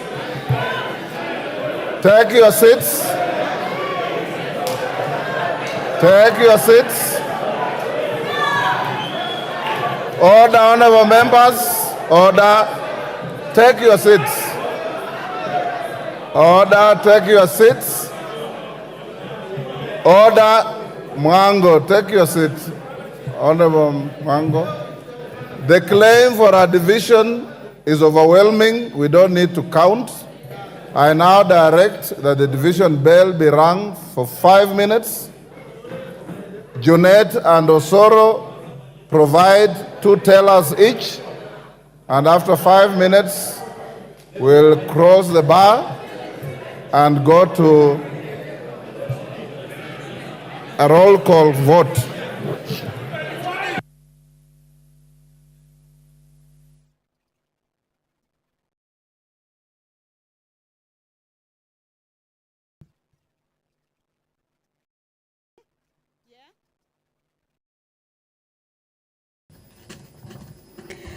Well, as directed by the Speaker of the National Assembly, Honorable Dr. Moses Wetangula, is that the division bell be rung. This is for 10 minutes. And of course, this is the part where the members of the National Assembly will be taking a vote on whether the bill, that is the Finance Bill 2024, whether it be read a second time. And it has been indicated by the Speaker that the vote will be a roll call vote. What we have just witnessed is that the members have taken a vote. That is when the Speaker indicated that those who are of that opinion that the bill be read a second time say yes, and those who are not of that opinion say no. And it was realized that the ayes had it, but of course there was a claim for division, and that is what has necessitated this particular division. By roll call means that the members will be called by name to give their opinion on the position on whether that particular bill be read a second time. Remember, this is the point that usually comes after the bill, after debate on that bill has taken place extensively and also exhaustively on the floor of the House. The finance bill debate has been on for close to 2 days, as it started on Wednesday, that is yesterday in the morning, throughout the day, and this morning before that debate was concluded just a few minutes ago. And the next stage is for the bill to be read a second time for it to be able to proceed to the next stage. That is for consideration of the amendments at the Committee of the Whole House stage. Once that 5-minute division bell is over, as directed by the Speaker, the whips of the House, this means the whip from the majority side as well as the whip from the minority side, will be required to give out 2 tellers who will be standing on the dispatch area, where they will be able to guide or see the process of voting that will be taking place from either sides or from both sides. This is sort of to guard those votes that will be coming in from the members on the 2 sides. At this point, the whips also are needed to whip their members inside the chambers. Remember, at this point is where both sides need their members to be in the chambers. As you can see, the house is fully occupied, or we could say the members have come out in their numbers, of course, to give their position on this bill. There have been contentious clauses on the bill, and therefore Kenyans out there, of course, are looking at which way the members will be taking their way with regards to this particular bill. Once the 5 minutes division bell is over, the doors will be closed and the bars drawn. That would mean that the members who are not inside the chambers will have been locked out. And this is the point. This is sort of like an allowance time for the whip to be able to call their members who may be within the precincts of parliament but not inside the chambers to make their way inside that particular house so that they can fully participate in taking that vote. Remember, the side of the opposition have been keen, saying that they will be opposing this bill in its totality or in entirety, while the members from the ruling party have hailed the bill, especially with regards to the amendments that the committee on departmental committee on finance and national planning have brought forth following the public participation. So members from the ruling party have supported those amendments, saying it gives the bill a new look or a new face, if you may call it that way, that the issues or the contentious clauses that members of the public were against or that had caused an uproar from the members of the public have been addressed, and thereby what remains then it is good for the public. But the other side has maintained that it will be opposing that bill. So the purpose of this particular stage is to give room for the bill to proceed to the next stage. Debate has been concluded, and the bill will need to proceed to the next stage. If it is voted that it be read a second time, that means it will be able to proceed to the Committee of the Whole House. Committee of the Whole House is where amendments are considered, and you will recall that the Speaker, since the debate began, had indicated to the members that whoever may be having amendments to the bill, that they forward those amendments so that they can be considered at the Committee of the Whole House stage. So that is the division bell underway. It is a 5-minute division bell just for the members to be able to interact more with, the contents of the bill, or even just ventilate on which way they will be taking the vote, because once they come back, then their voice will be heard on whether the bill proceeds to the next stage or not. Remember, these are two sides, and it will be a roll call vote. Pursuant to Standing Order number 72, Standing Order number 69, which is on voting in the House, and Standing Order 72 specifies the mode of voting, that is the roll call voting, which is what will be taking place this afternoon. Each member will be called out by their name to declare their position on this particular stage where the bill is at. And once that is complete, then the results will be on. Of course, we'll be giving you the screen on the results as it continues on the floor of the House. Two tailors from the two sides will be at the dispatch point. That is where they will be taking a keen look at how the voting is taking place from both sides. Voting that will be done by members from their side. and it is a crucial stage because the contentious or the bill has been termed contentious and has attracted a lot of interest. That is the Speaker addressing the House. Allow me to hand you over back to this live broadcast. Good afternoon.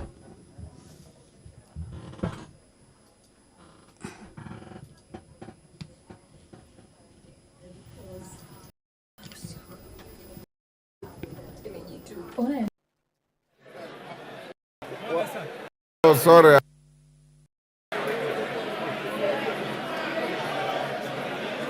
Order. Honorable members, take your seats.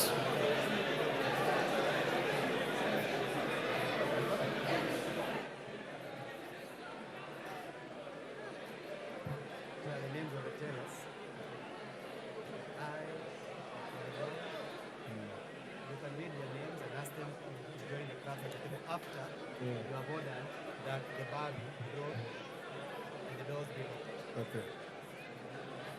Are there still members behind here? Are there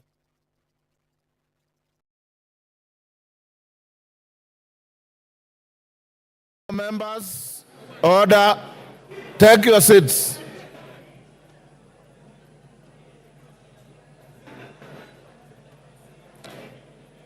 Honorable members, take your seats. Honorable Madenga, take your seat. Take your seats.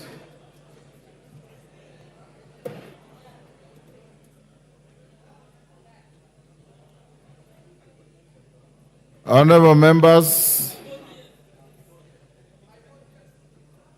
take your seats. I now order that the bars be drawn.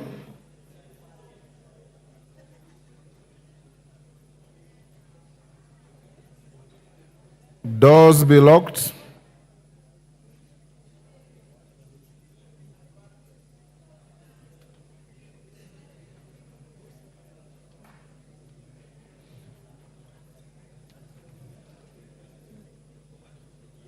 Do I put the question again before the second vote?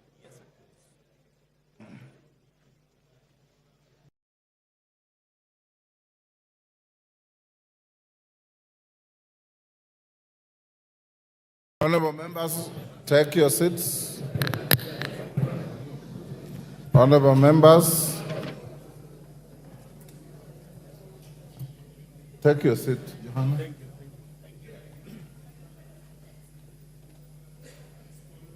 Take your seat.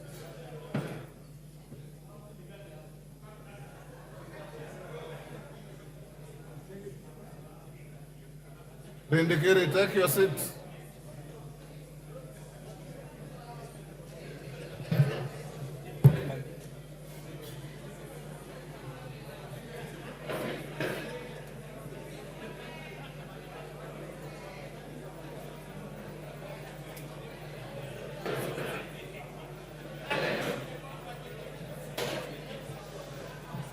Order. Order, honorable members.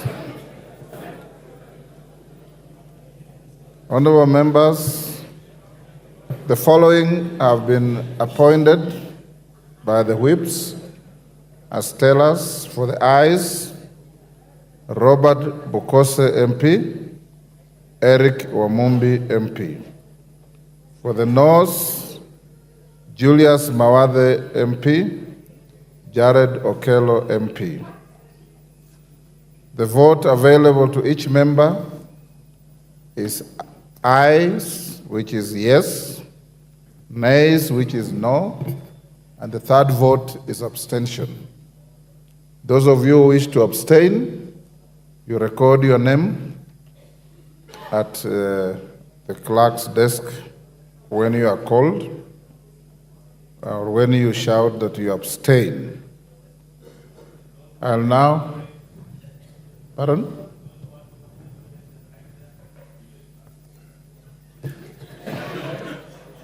Order, Dedimas. I know that we have locked the doors out there. In case of extreme pressure for any member to go to the washrooms behind the Speaker's chair are still available.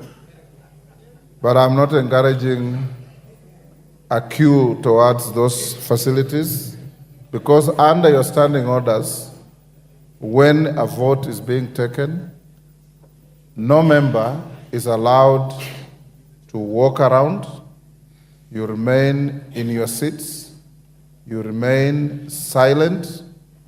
When you are called out to vote, it is you to say yes or no. Any member who interjects and becomes a nuisance, the Speaker has the right to declare your vote invalid. Don't go that route. I now put the question once again, as is required by the standing orders, which is that the Finance Bill, National Assembly Bill number 30 of 2024, be now read a second time. Clerk, you can start with the roll call. And members, when you are called, if you maintain silence, you have your microphones, and some of you have got very loud voices, because your vote is not necessarily going to the Hansa. You can shout from where you are, and there will be nobody required to assist anybody in shouting. Every individual is voting on their own. And I repeat, if you engage in the kind of conduct my brother from Budalangi normally does, your vote will be declared invalid. Order. Clerk, can we proceed? They tell us. Order, Honorable Angela, take your seat, my brother. Ainab Koi, Chepkonga Kiprono Samuel,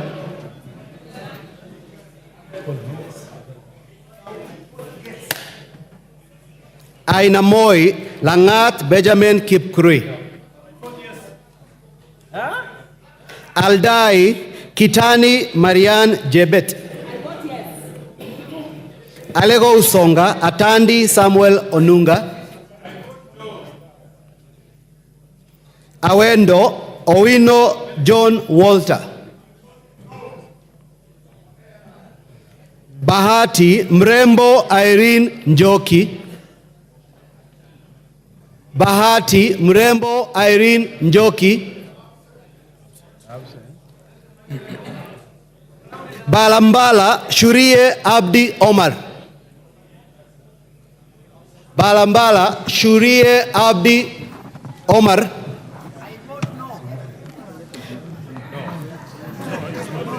Baringo County. Order. Order. Babo Wino. Order. Honorable Babo Wino, you are grossly disorderly. You are not Shurie of Mbalambala. And you cannot do what you are doing. You are a decent young man. I don't know why you keep doing these things. Order. Honorable Tellers and the clerk, be on the lookout. A member who is called is the only one entitled to vote. And I want to encourage you, Opio and I, to counsel your members. Ichungwa, counsel your members. Let's not engage in disgraceful behavior.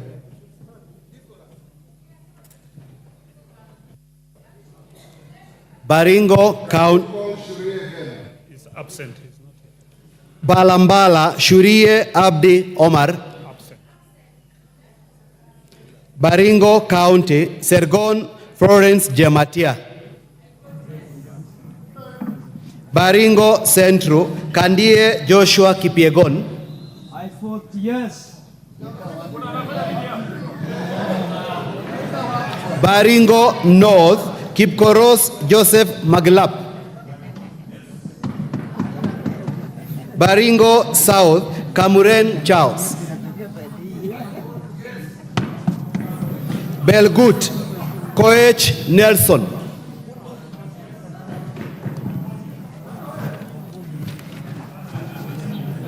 Bobasi, Momanyi Innocent Obiri.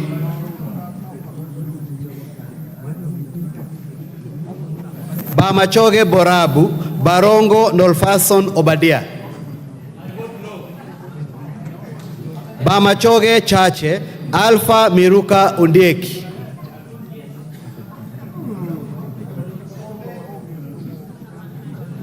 Bomet County, Bomet County, Lynette Chepkoril.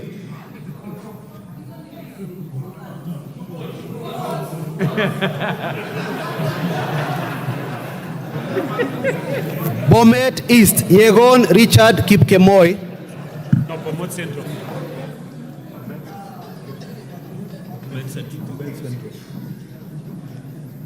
Bomet Central, Kilel Richard Cheruyot.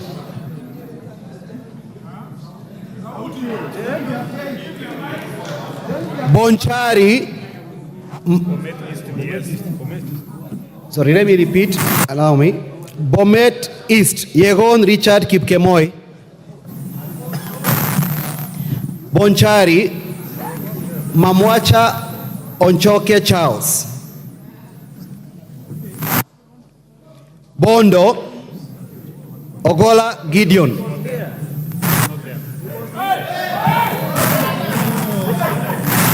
Bondo, Ogola Gideon Ochoanda.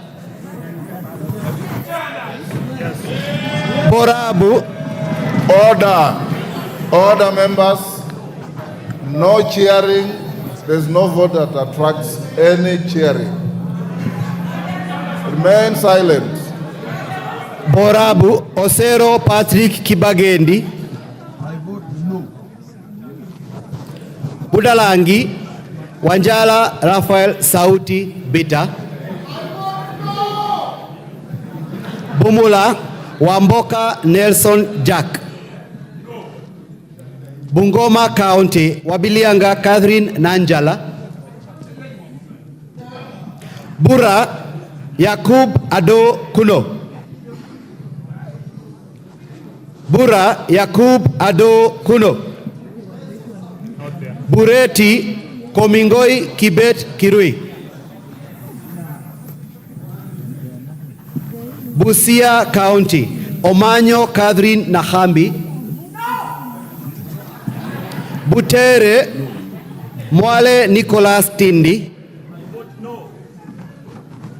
Butula, Oyula Joseph. Buuri, Muruidhania Rindikiri Mugambi. Centro Imenti, Kirima Moses Ngochine. Changamwe, Shimbwa Omar Mwinyi. Shebalungu, Koech Victor Kipngetich. Cherangani, Barasa Patrick Simiyu. I vote no. Chesumei, Biego Paul Kibichi. Chuka Iganga Ngombe, Ntwega Patrick Munene. Dadab, Farah Maalim. Dagoreti North, Elachi Beatrice. Dagoreti South, Waweru John Kiarie. I vote yes. Eldama Ravine, Sirma. Order clerk, order Honorable Junet. In the course of voting, the House does not entertain anything else. No points of order, no moving around. The tellers and the clerks are not complaining. They're okay. So, order, honorable members. Order. You have given these 4 honorable members a responsibility to guard, to oversee, to protect your vote. Trust them. Any member who has a stress in his voice or her voice and needs a mic is a portable mic, but continue the way you are doing. Eldama Ravin, Sirma Musa Cherutich. Eldas, Kinan Adan Welie. Elgeo Marakwet, Jepto Ngerechei Caroline.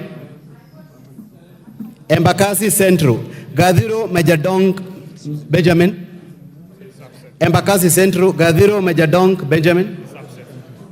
Embakasi East, Babu Owino Ongili.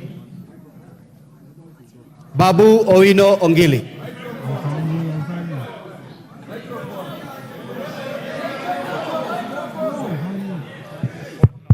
Embakasi North, Gakuya James Mwangi. Embakasi North, Gakuya James Mwangi.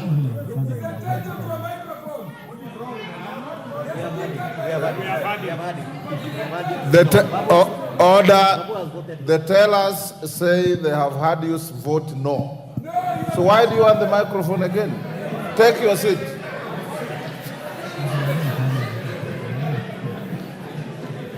Embakasi North, Gakuya James Mwangi. Embakasi South, Mawathe Julius Musili. On behalf of Embakasi South people, I vote no. Embakasi West, Mwenje Mark Samuel Mureithi. Embu County, Double N Pamela Njoki. Emgwen, Lelmegit Joses Kipto. Emuhaya, Omboko Milemba. Emurwa Dikir, Johanna Ngeno. Endebes, Pukose Robert. Yes. Fafi Yakub Farah Sala. Fafi Yakub Sara. Yes, 14 years. Funyula Oundo Wilberforce Jambo. Galole Hiribaye Said Buya.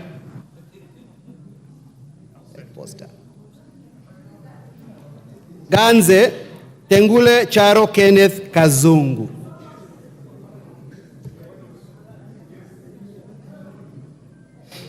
Garissa County, Siad Udgon Amina.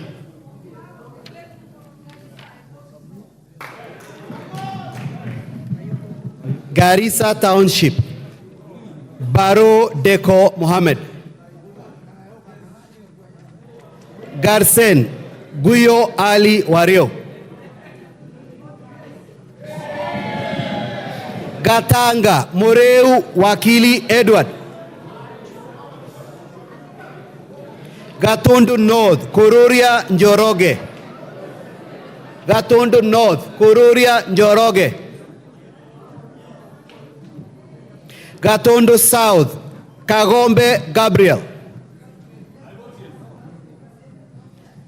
Game, Elisha Odhiambo.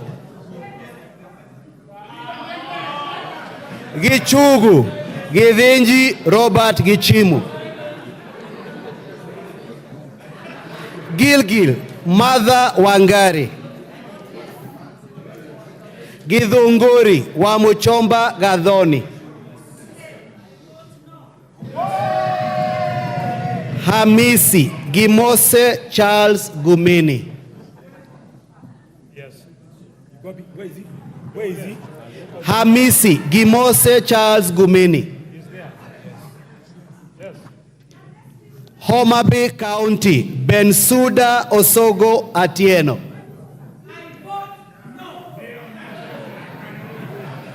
Homa Bay Town, Kaluma George Peter Opondo. Igembe Central, Karithi Kiili Daniel. Igembe North, Julius Taitumu.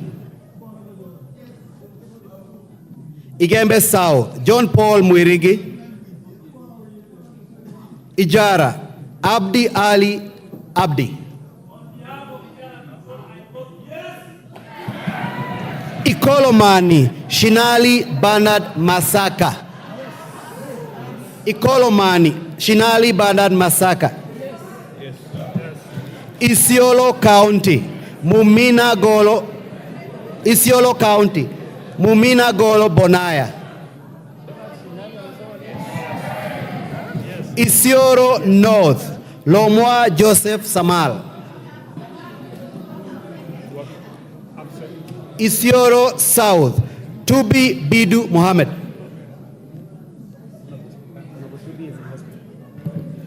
Honorable members, your colleague Honorable Tubi of Isiolo South is recuperating in Nairobi Hospital. I talked to him this afternoon. Let's pray for him. There is no vote for him. Go. Jomvu, Badibadi Twalib. Juja, Koimbori George. Juja, Koimbori George.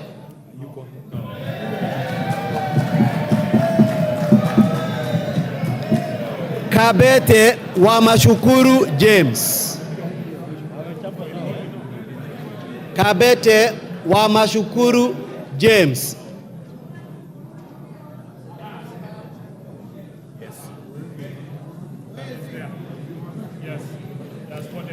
Kabondo Kasipul, Eve Obara Akinyi. Kabuchai, Kalasinga, Wekesa Majimbo.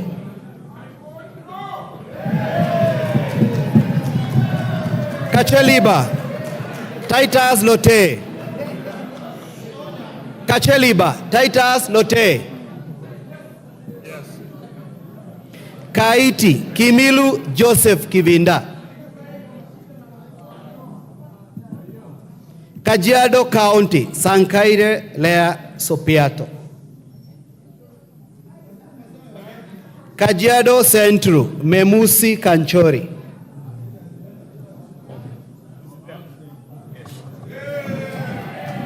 Kajiado East, Kakuta Maimai. Kajiado North, Onesmus Ngogoyo. Kajiado South, Sakimba Parashina Samuel. Kajiado West, Sunkuya George.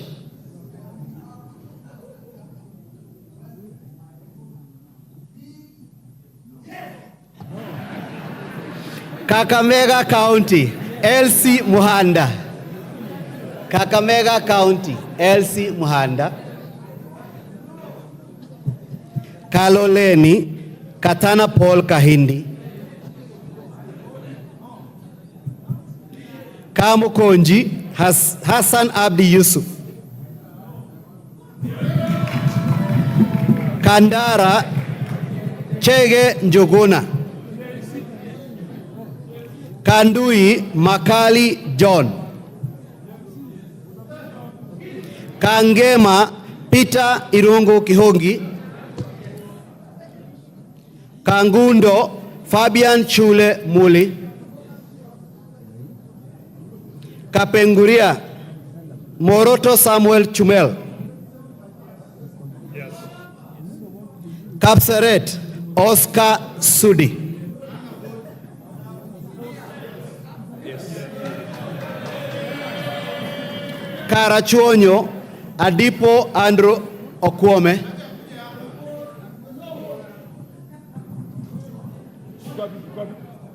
Kasarani, Karauri, Ronald Kamuiko.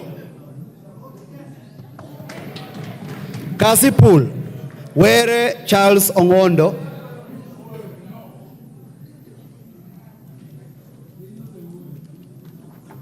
Kadiani, Robert Mbui.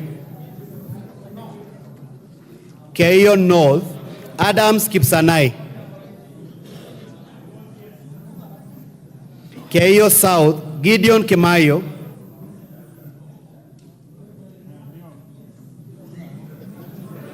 Kericho County, Beatrice Kemei.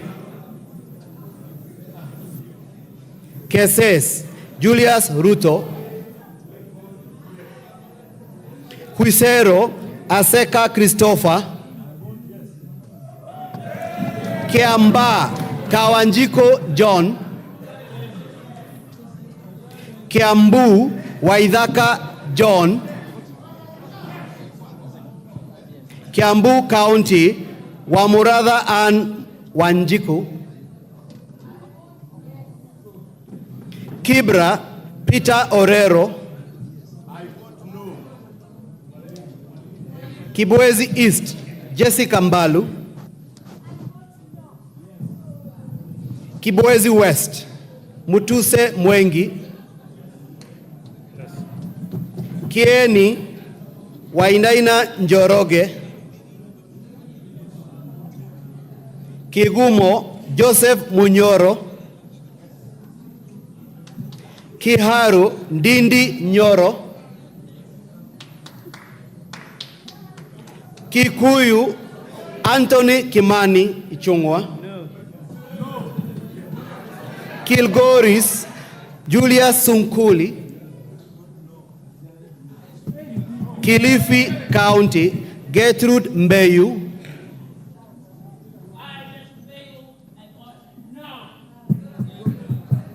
Kilifi North Owen Bayer,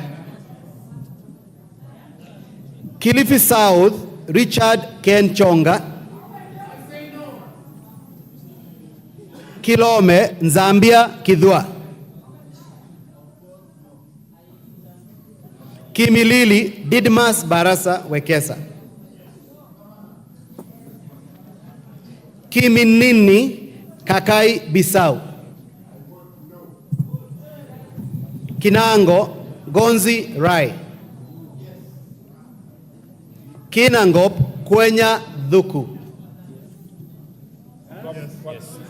Kinangop Kwenya Dhuku, Kipipiri Wanjiku Muhea, Kipkelion East Cherorot Joseph, Kipkelion West Hillary Kiplangat Kosgei, Kirinyaga County Jane Maina, Kirinyaga County Jane Maina Njeri, Kirinyaga Central Joseph Gitari, Kisauni Benzimba Rashid Juma, Kisii County Donya Doris Aburi, Kisii County Donya Doris Aburi, Kisumu County Ruth Othiambo Busia Odinga, Kisumu Central Oron Joshua Odongo, Kisumu East Shakil Shabir,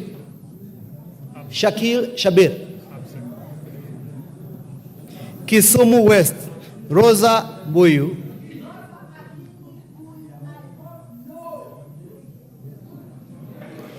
Kitui County Kasalu Irene Mudhoni,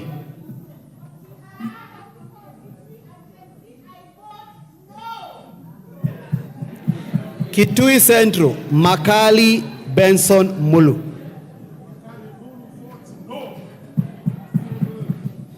Kitui East Nimrod Mbai,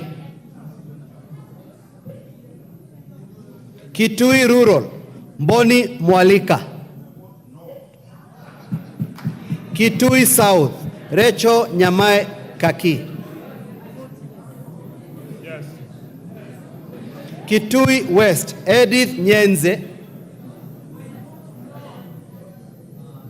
Kitutu Chache North Japheth Nyakundi Mokaya,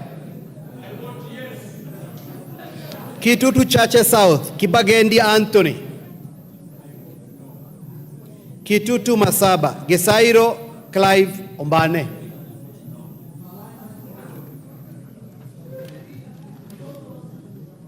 Konoin Yegon Richard,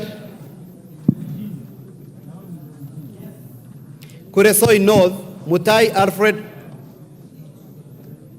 Kulesoi North Mutai Alfred, Kulesoi South Tonui Joseph, Kuria East, Kitayama, Maisori, Marwa.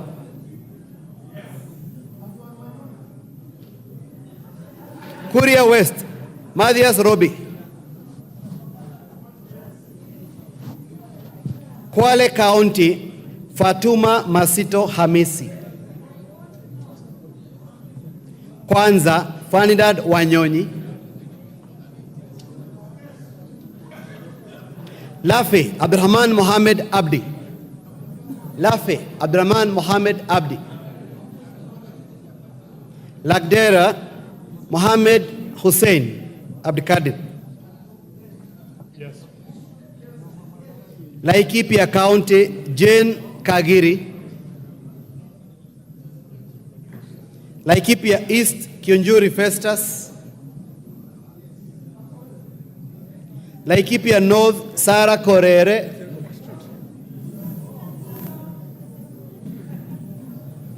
Laikipia West, Stephen Wachira Karani. Leisamis, Joseph Lekuton. Lamu County, Mudhoni Marubu. Lamu East, Rueda Obo. Lamu West, Stanley Mudhama.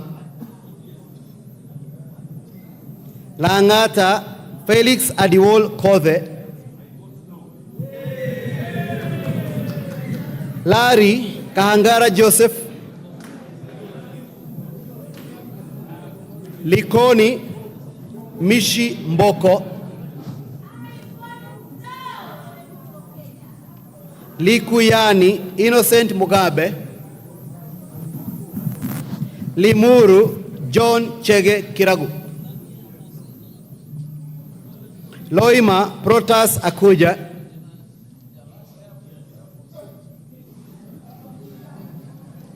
Luanda, Dick Maungu. Lugari, Nabii Naboera Daraja. Lunga Lunga, Chiforomondo, Mangale Munga. Lurambi, Titus Hamala Mkhwana. Mara, Kareke Mbiuki. Machakos County, Joyce Kamene.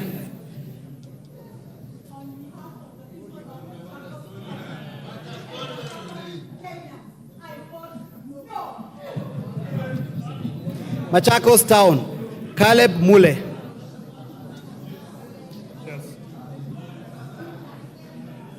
Yes. Makandara, George Aladwa. Makueni, Suzanne Dunge Kiamba. Makueni County, Rose Mumo Museo. Malava, Malulu Ichendi.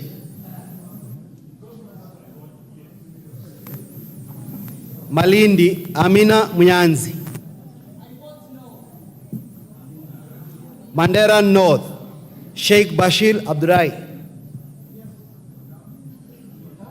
Mandera County, Umuhel Kasim.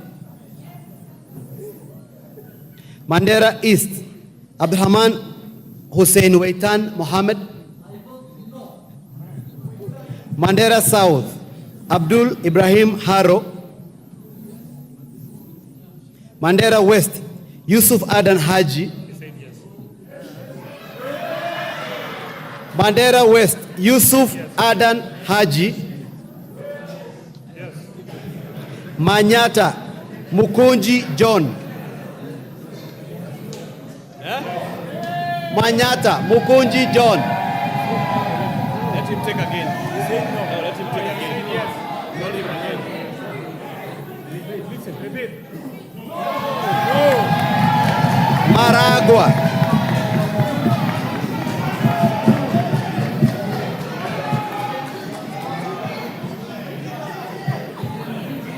Maragua, Wamaua Njoroge.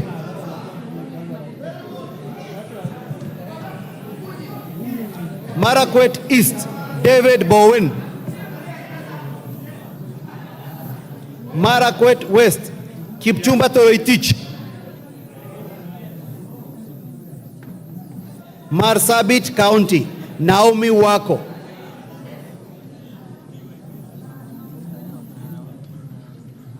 Masinga, Joshua Mwalio.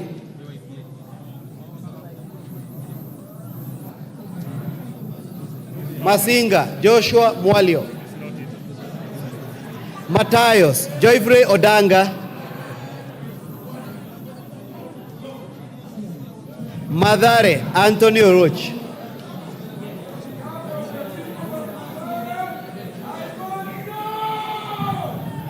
Madioya, Edwin Mugo Gichoki.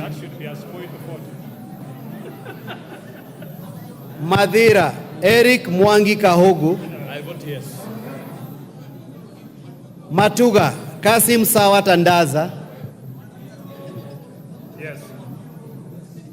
Matungu, Nabulido Peter Oscar. Yes. Matungulu, Stephen Mule. Mavoko, Patrick Kingola Macau. Mbere North, Geoffrey Kariuki Kiringa. Yes. Mbere South, Nabat Bernard Muriuki. Yes. Yes. Boni, Erastus Kibasu.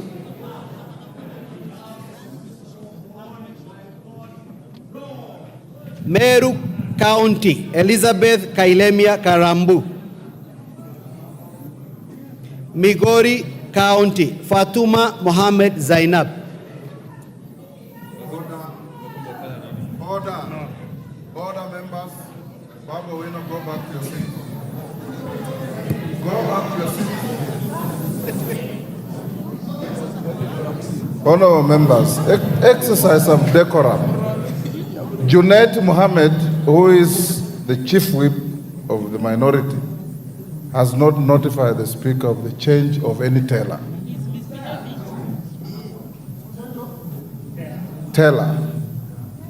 And you also go through elections. Once you appoint accounting agent, he remains accounting agent to the end. Isn't that so?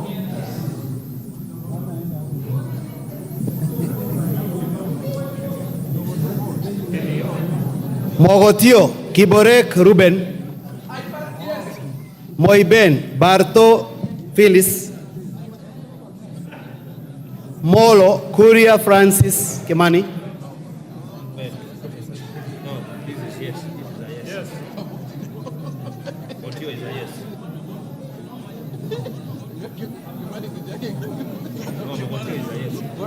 Mogotio, Kiborek Ruben.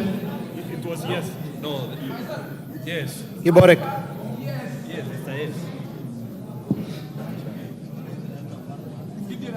Mombasa County, Zamzam Mohammed.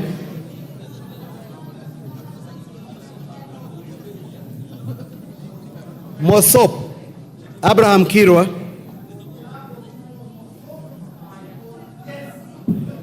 Moyale, Jaldesa Guyo. Msambweni, Salim Faisal.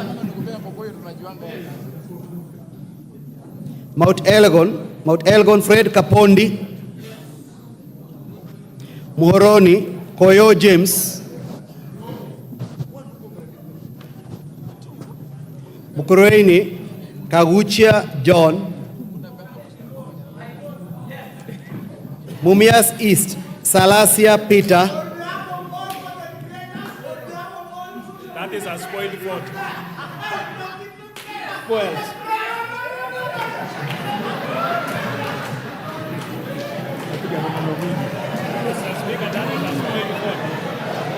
Mumias West. Order.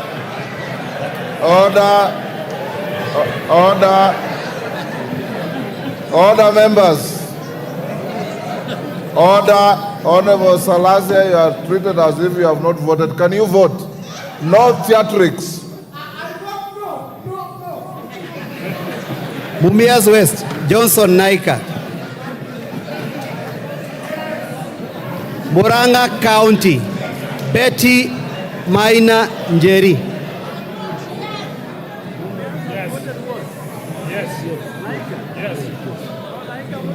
Mvita Machele Mohammed. Mwala Musioka Vincent Musau. Mwatate Peter Shake. Mwea Mary Maingi.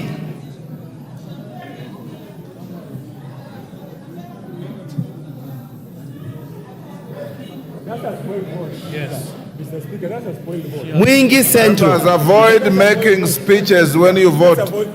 Where can you vote? Mary Maingi. Okay. Mwingi Central, Muliungi Gideon Mutemi. On behalf of Mwingi Central, I vote no. Mwingi North, Nzengu Paul. Mwingi West, Charles Nguna. Nairobi County, Pasari Zesta. Now that is another spoiled vote. Order.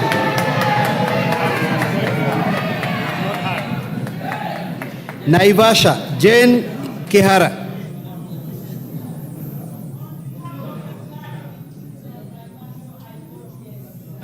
Nakuru, Chelule Liza.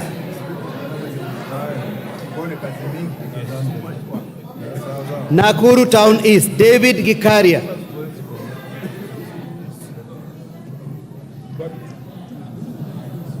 Nakuru Town West, Samuel Arama. Nambale, Godfrey Mulanya.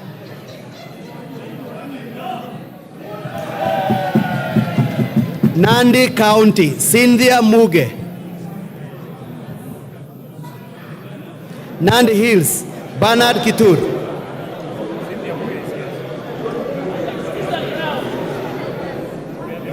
Nandi County, Cynthia Muge. Nandi Hills, Kitur Bernard. Narok County, Rebecca Tonkei. Narok East, Aramat Lemanken. Narok North, Agnes Pareyo. Narok North, Agnes Pareyo.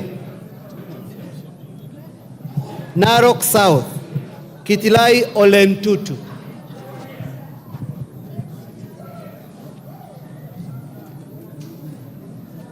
Narok West, Gabriel Tongoyo. Navajolo, Emmanuel Wangwe. Ndaragwa, George Gachagua. Ndhiwa, Martin Peters Owino. Ndia, GK Kariuki Macharia. Njoro, Charity Kadhambi Chepkwoni. Charity Kadhambi. Yes. North Hor, Guyo Ade Wario. North Imenti, Rahim Daud. North Mugirango, Joash Nyamoko. Nyakach, Aduma Joshua Owor.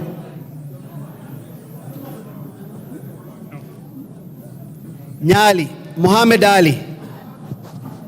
Nyali, Muhammad Ali. Nyamira, Jerusha Momanyi. Yes. Nyandarua County, Faith Gitau. Nyando, Jared Okello. Nyando votes no. Nyaribari Chache, Zahil Janda. Nyaribari Masaba, Daniel Manduku. Nyatike, Tom Mboya Ondege. Nyeri County, Rahab Mukami.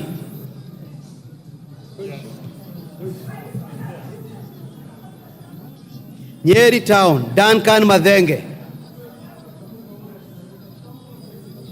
Oljororok, Michael Muchira. Ol Kalau, Kiaraho David. Odaya, Michael Wainaina.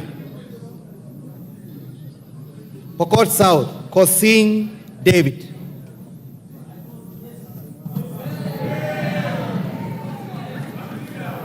Rabbi Anthony Kenga Mupe. Rabbi Anthony Kenga Mupe.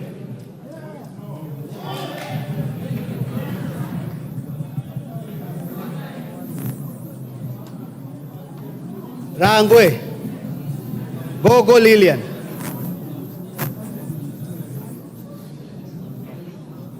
Rarieda Paul Otiende Amolo. Rongai Paul Kibet Jebor. Rongo Paul Abor. Roy Sambu Mwafrika Kamande.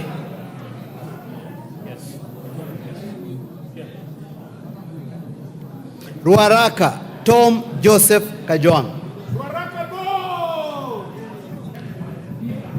Ruiru Simon Kingara. Runyenjes Karemba Eric Muchangi.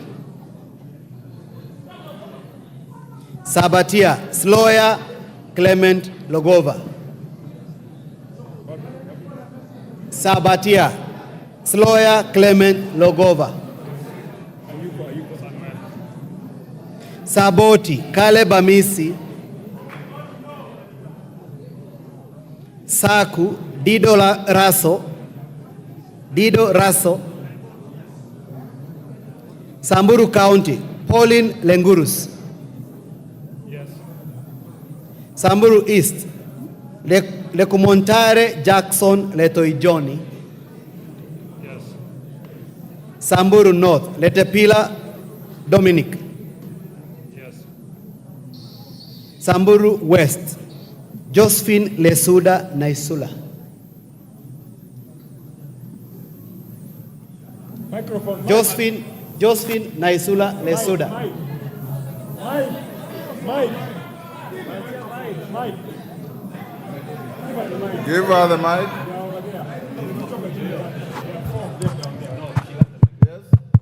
I vote no. Seme James Nyikal. Seme James Nyikal. Chinyalu Frederick. Chinyalu Frederick Ikana. Yes. Ikana, yes. Seme Frederick, sorry. Chinyalu Frederick Ikana. Yes. Siaya County Christine Ombaka. Sigor Peter Rochakapong. Sigowet Soin Justice Kemei. Sirisia John Waluke. Sotik Francis Sigei.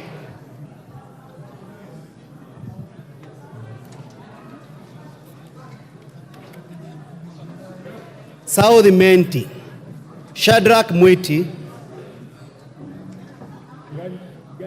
Shadrach Mwiti South Imenti. South Mugirango Silvanas Osoro. Soy David Kiplangat. Starehe Amos Mwago. Suba North Millie Grace Odhiambo. Suba South Karori Omondi. Yes. Subukia Samuel Gachobe.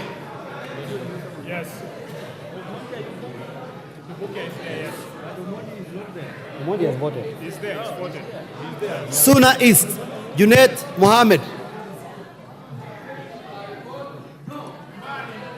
Suna West, Francis Masara.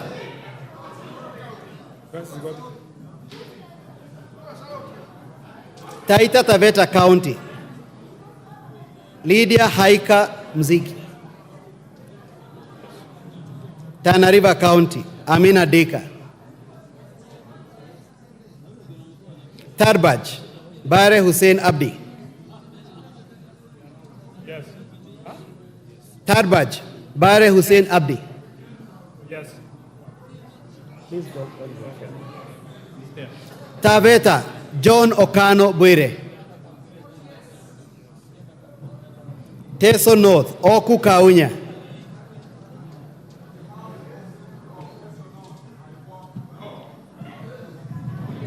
Teso South, Mary Emase.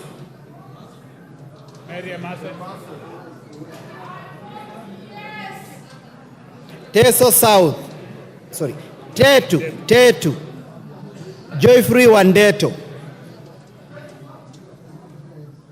Joyfrey Wandeto. Dharaka, George Murugara. Tharaka Nithi County, Susan Ngugi. Tharaka Nithi County, Susan Ngugi. Thika Town, Alice Nganga. Tiati, William Kamket. Tiati, William Kamket. Tigania East, Mpuru Aburi. Tigania West, John Mutunga. Tinderet, Julius Meli. Tongaren, John Chikati. Trans Nzoia County, Lillian Sioe. Order. The Chief Whip on the minority side informs me that he is appointed member for Pumula to relieve Honorable Mawathe as a teller.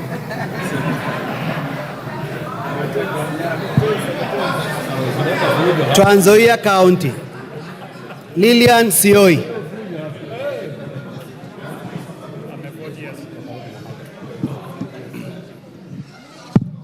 Tarbo, Janet Citiene. Turkana County, Cecilia Ngetit. Turkana County, Cecilia Ngetit. Turkana Central, Joseph Namor Emade. Turkana East, Nicholas Gikolok Ngikor.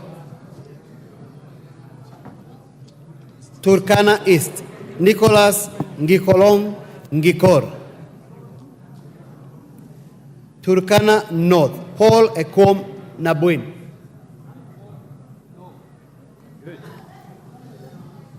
Turkana South, John Ariko.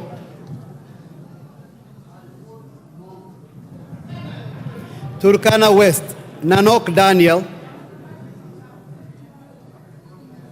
Yes.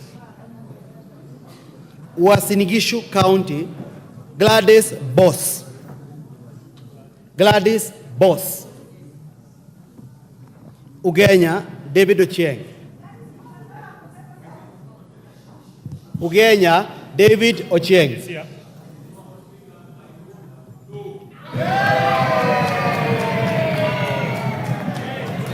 Ugunja, James Wandai. Upio. James Wandai. Oriri, Mark Nyamita.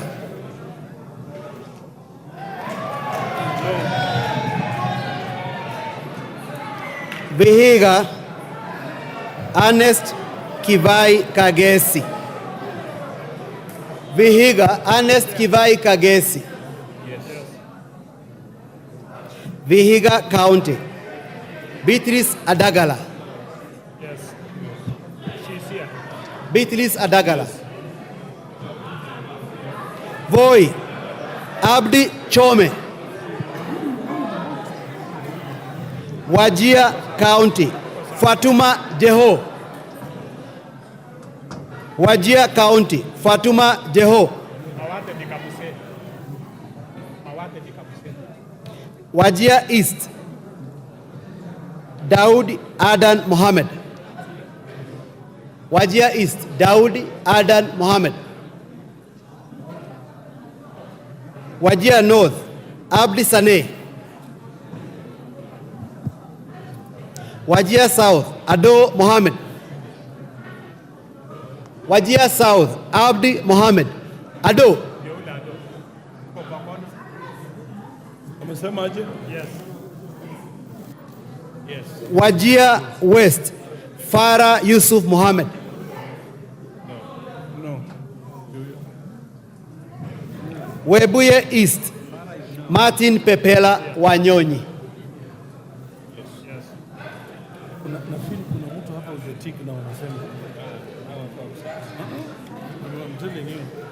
Abdi Daud Mohammed is out of the country.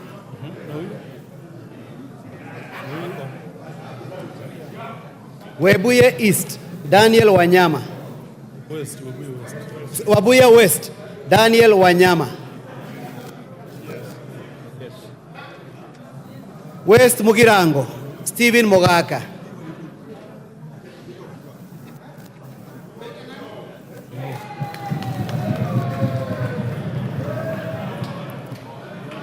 West Pokot County. Rael Kasiwai Chepkemoi.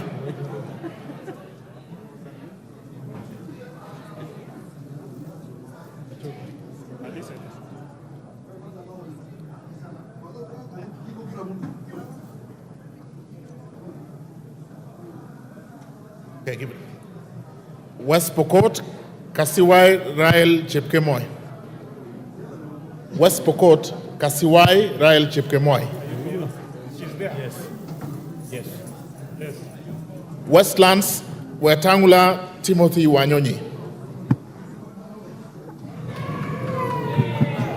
Wundanyi, Mwakuona Danson Mwashako.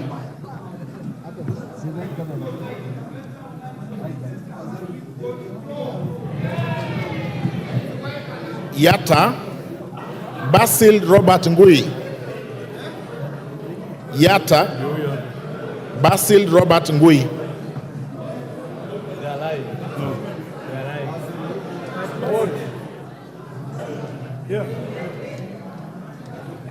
Ali Abdisirat Khalif. Yes. Chege Sabina Wanjiru.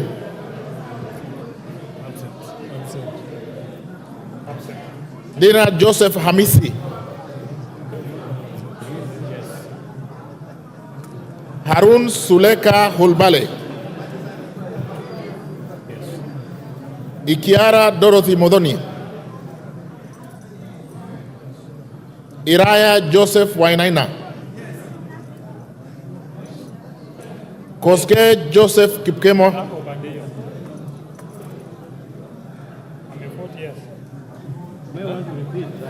He's at the corner there. He's at the corner. At the corner there. Okay. No, Koske. Okay. I will repeat. Koske Jackson Kipkemoy. He's there. Yeah. Mayaka Irene Nyakerario.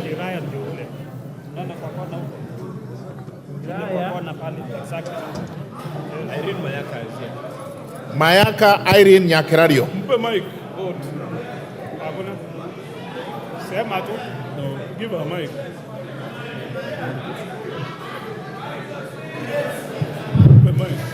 On behalf of Gen Z and the people of Nyamira, I vote no. Mohammed Umul Khair Harun. She's not nominated.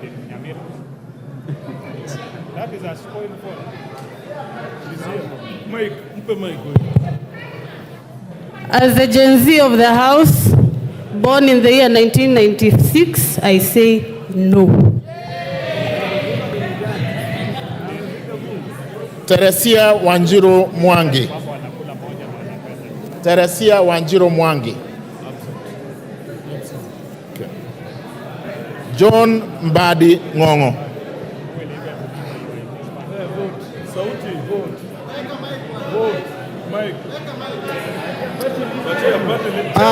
The authentic vote for Suba South is no. Talib Abubakar Ahmed. Talib Abubakar Ahmed.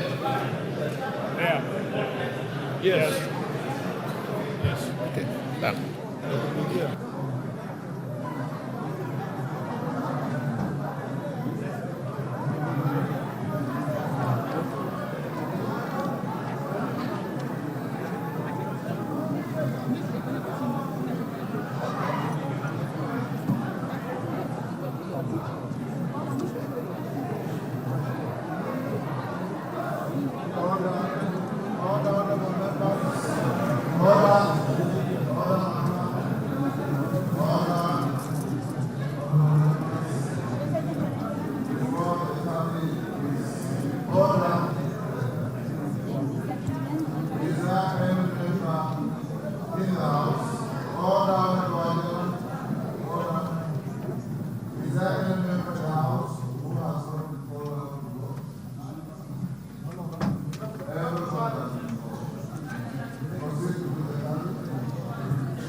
Sasa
Order.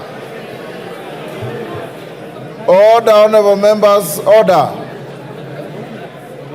Order, honorable members. Order. The voting is not over until the results are announced. Take your seats. Order, members, take your seats. Kawanjiku, take your seats.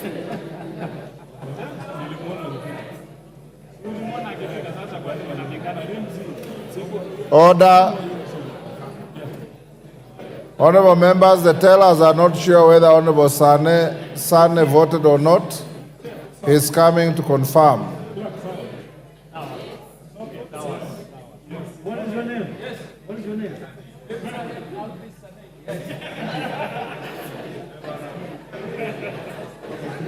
You are satisfied? Yes, sir. Yes, sir. Okay, Sane, take your seat.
Order, honorable members, will the tellers now walk to the bar?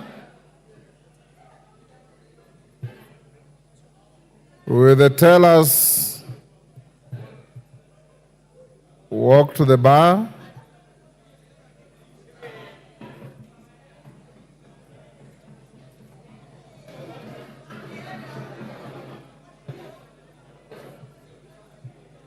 Order.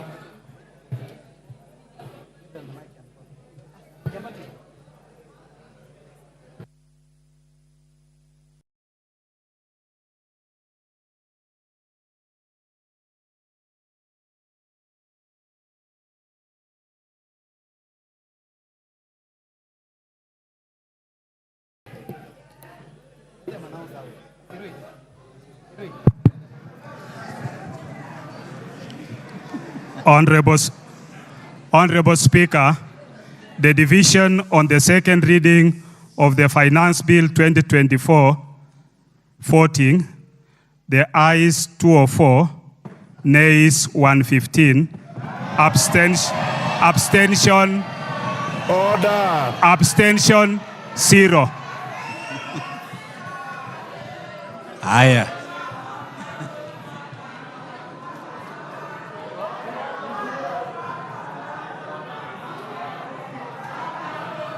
Order. Order, Honorable Millie. Order. Order. Order. The results of the vote are not announced by the teller. Order. Honorable members, the results of the division on second reading of the Finance Bill 2024 is as follows.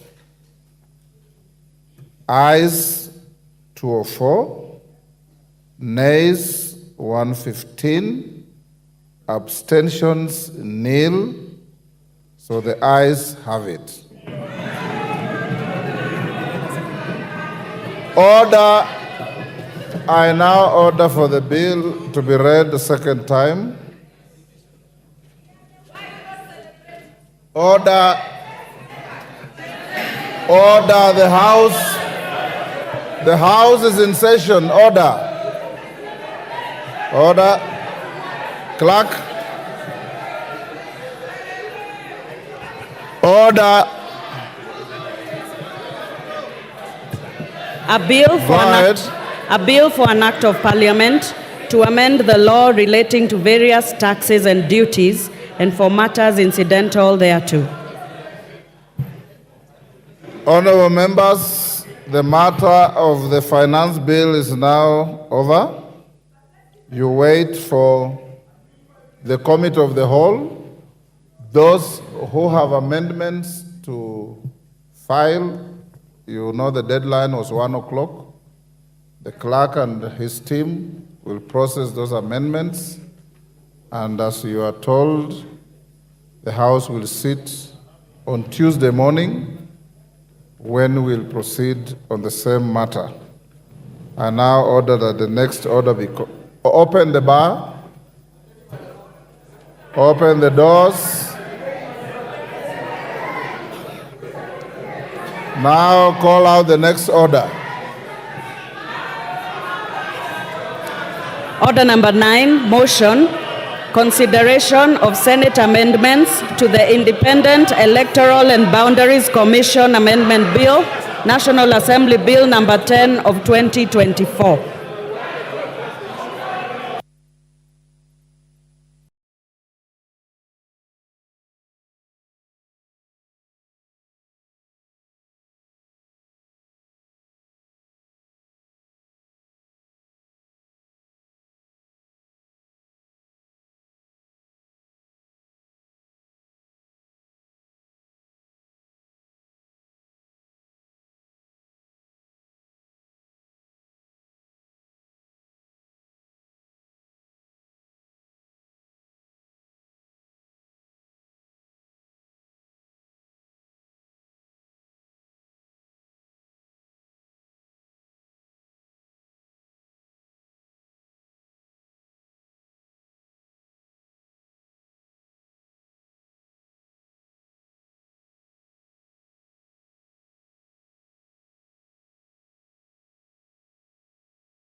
Clerk, call the next order.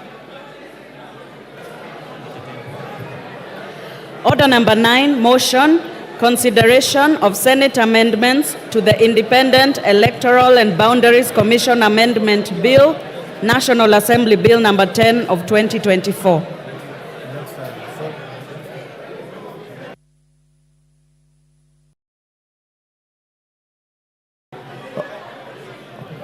Order, honorable members, order. Members who are leaving the chamber, do so quietly.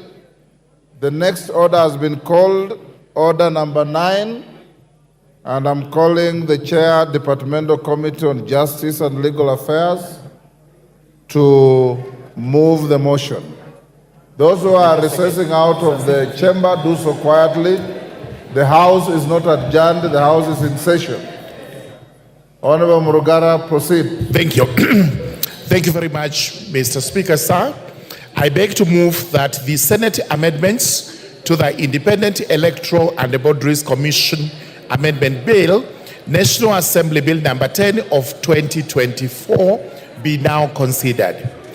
Honorable Speaker, this House considered the Independent Electoral and Boundaries Commission Amendment Bill and passed it with amendments, and thereafter it was forwarded to the Senate for consideration.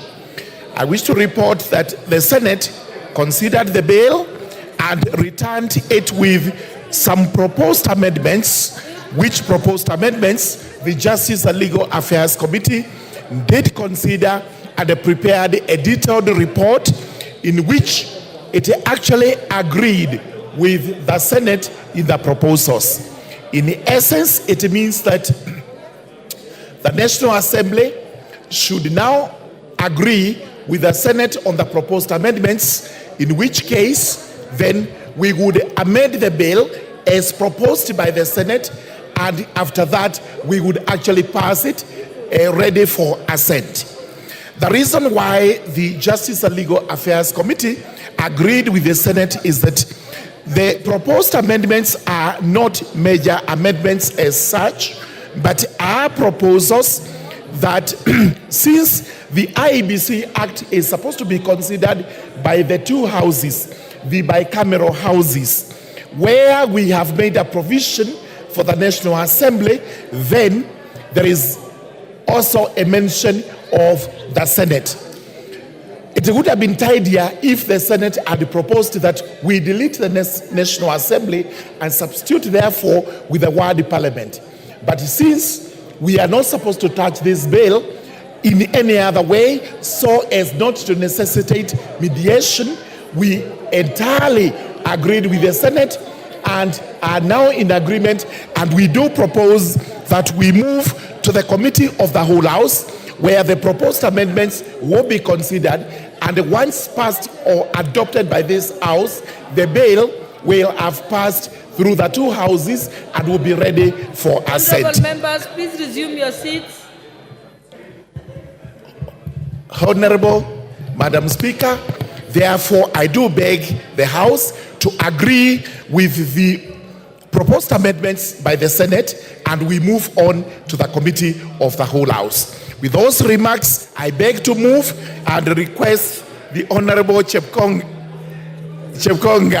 the Honorable Member for Anabukoi, to actually second. I would have given.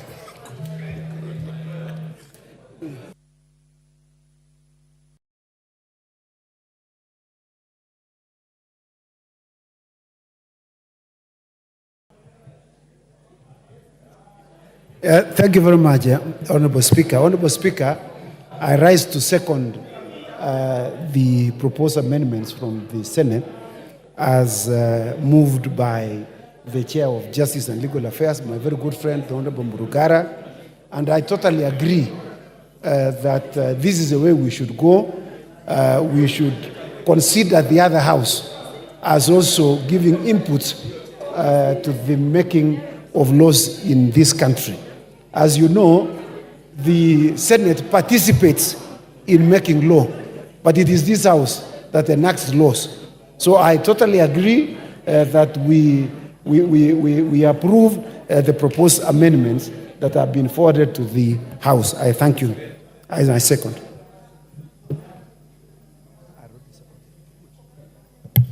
Honorable members, I now propose the question that the Senate amendments to the Independent Electoral and Boundaries Commission Amendment Bill, National Assembly Bill number 10 of 2024, be now considered.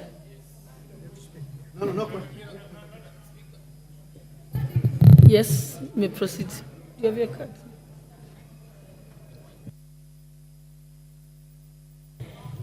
Thank you, Madam Speaker, for this opportunity to support the amendment as presented by the Senate. I have had keen interest, especially on this bill. Madam Speaker, this is a culmination of agreement that was reached by the NADCO committee, and indeed, the Senate should be included or should be captured in this bill, because elections across the country and the issues with boundaries cuts across national and county governments, and therefore, Madam Speaker, I feel that this is the right thing to do, and the Senate has ably inserted their say in matters IEBC in terms of appointing and all. And therefore, Madam Speaker, I think it's only in order that we support this bill so that then some of these constituencies that do not have representatives, and even our wards, some that either their representatives have passed on or seats have been declared vacant, Madam Speaker, will have an opportunity now to set up so that then they have representatives and people working for them. Madam Speaker, I support this amendment. Thank you.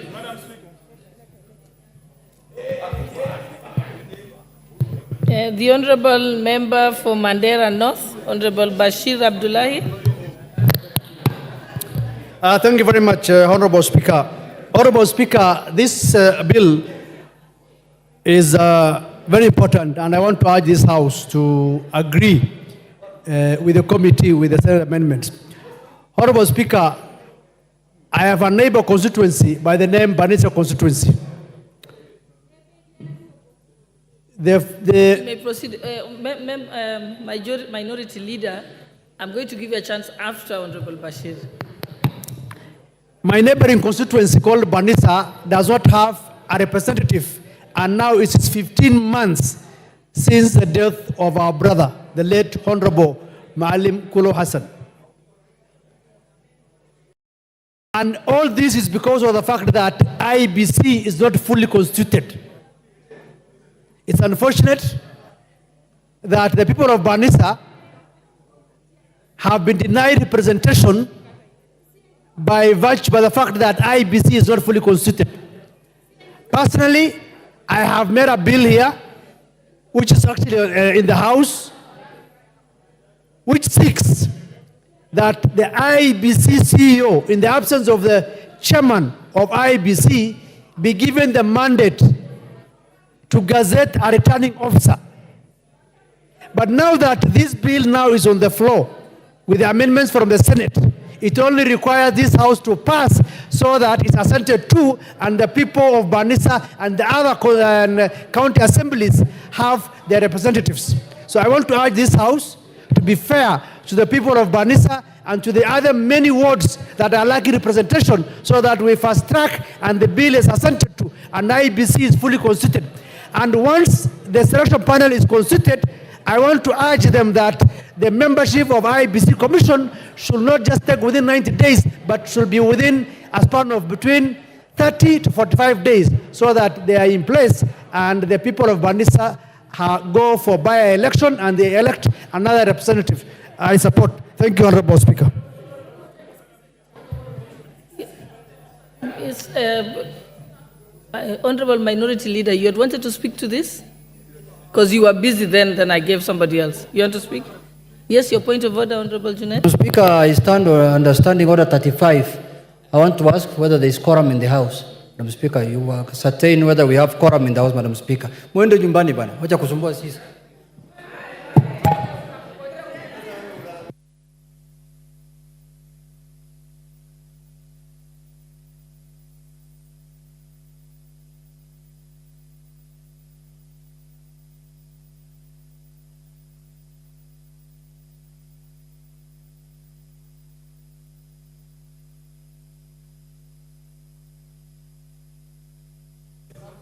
I direct that we ring the quorum bell for 10 minutes.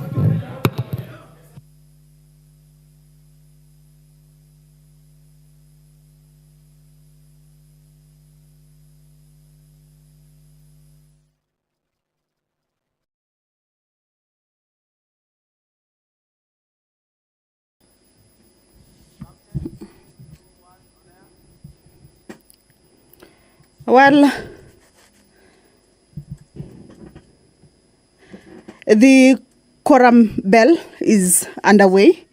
The House has fallen short of the required quorum as the business of the House continues. That is an issue that has been raised by the Minority Whip, Junet Mohammed, informing the Speaker that the House does not have the required quorum during the proceedings of the House, and that has necessitated the quorum bell. The business that is on the floor of the House, or that was on the floor of the House, was the consideration of the amendments to the Independence, Electoral and Boundaries Commission, Bill number 10 of 2024, a bill that is originating from the National Assembly, It's a bill that was considered at the Senate, and the Senate had proposed a number of amendments. And this is a motion that was currently on the floor of the House. Members looking at those amendments that have been forwarded from the Senate. Some of the amendments or the clauses that attracted amendments from the Senate include Clause 2, Clause 3, and Clause 7. But remember that this is a bill that is the Independence, Electoral and Boundaries Commission is one of the 9 pieces of legislation that emanated from the National Dialogue Committee, a committee that was formed to look into the matters or issues of national interest with regards to the electoral system, among other issues. So the Independence, Electoral and Boundaries Commission is one of the pieces of legislation that came out of that and has already been considered in both houses. What the members were doing now is that they were considering the amendments that the members of the Senate had moved. The bill seeks to give effect to some of the recommendations and views of the public that were submitted to the National Dialogue Committee, commonly referred to as NADCO, on the issues of electoral justice and related matters, outstanding constitutional matters, fidelity to political parties or coalitions, as well as the law on multi-party democracy. The NADCO committee also had looked at issues about entrenching of National Government Constituency Development Fund and the Senate Oversight Fund and the National Government Affirmative Action Fund and establishment and entrenchment of state offices. These were some of the issues that were before the NADCO committee. So already the bill is before Parliament or has been considered in Parliament. The process is ongoing now. The bill was published on 4th of April 2024 and read for the first time on the floor of the House.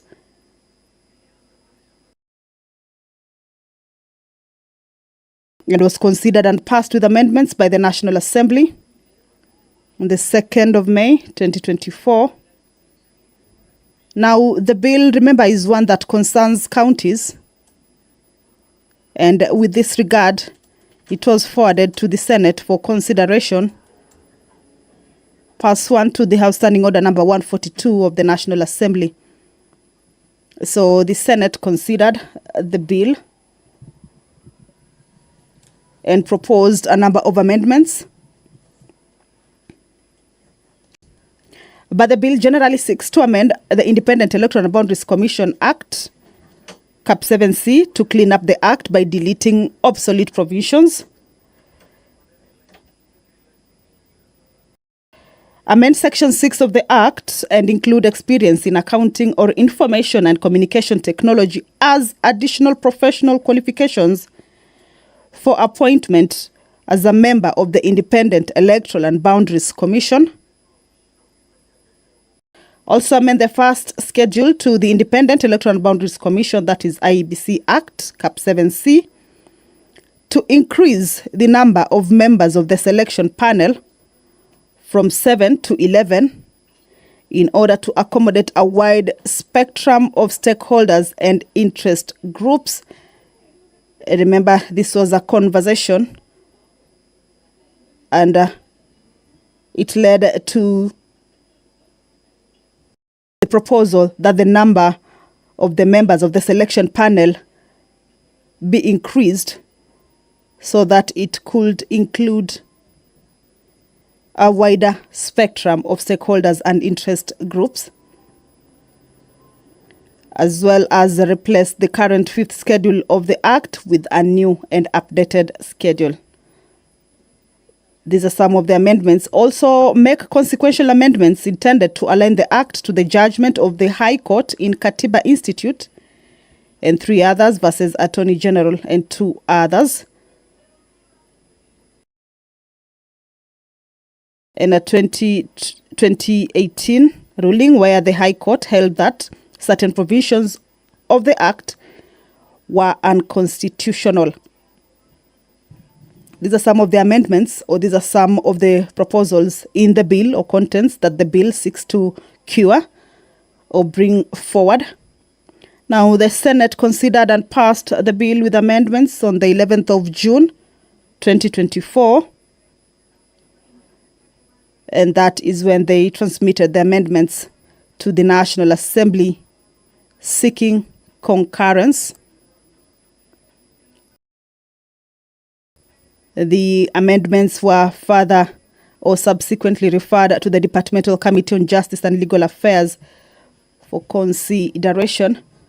And that is why the motion on the consideration of the Senate amendments to the Independent Electoral and Boundaries Commission has been moved by the Chairperson, Departmental Committee on Justice and Legal Affairs, Honorable George Murugara, that those amendments be now considered. So that was the business that was on the floor of the House before the minority whip informed or stood on a point of order to inform the Speaker that the House does not have the required number of members during the proceedings of the House. As we have seen, 2 members have walked in. Remember, that is a 10-minute quorum bell as directed by the Speaker, Honorable, that is the Deputy Speaker, Honorable Gladys Boss. Those are members getting into the chambers,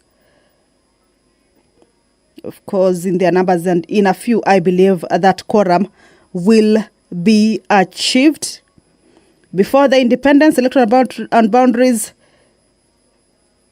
Commission bill, or before this particular business that was on the floor of the House. The members just concluded considerations on the finance bill that has been read for the second time. As per the traditions, the sergeant-at-arms who keep tabs with the numbers, once the number is achieved, they alert the Speaker and the clerk, and the House will be called to order for the proceedings to continue. Allow me to hand you over now back to the proceedings of the House.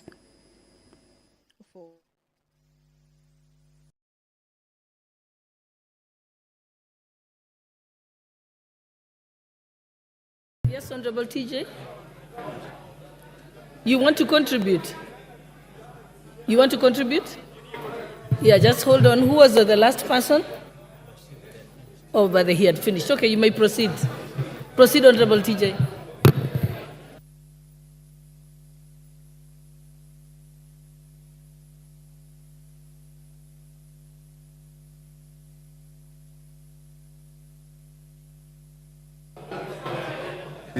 They've given me the mic here. Okay.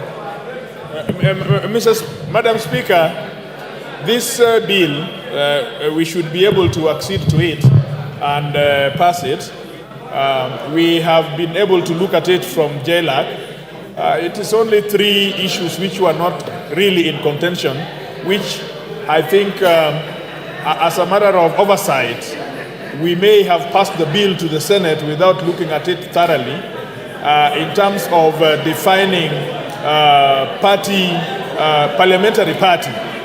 We defined parliamentary party in the National Assembly, but somehow we did not define it for the benefit of the Senate. So they came to adjust that, number 1. Number 2, then the report of the Boundaries Commission ought in the parent act. In the parent act before the bicameral system, it used to come to the National Assembly. Again, we did not see that now we have 2 houses, and they have corrected that. And the third thing is that they have added 10 years experience in matters of law, ICT, and so on. Of course, Gen Zs will really suffer.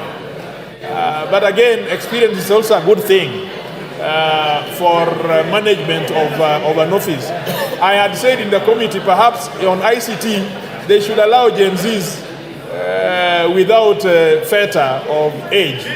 But it would seem that already Senate was minded to make this 10 years. And I think it is consistent with many of the laws which are there. And so, of all those things, I think the only issue probably in the selection panel that will bring issues is that this nominee of other than the parliamentary party, the people who are out there, I think it calls on that political liaison office to really know how to go through the parameters of transparency, qualifications and eligibility, not just to handpick a friend, but to go through a criteria, a verifiable criteria by which that member of the panel should be. And so I support, and I think we should be able to accede to this without necessarily going for mediation. Thank you so much.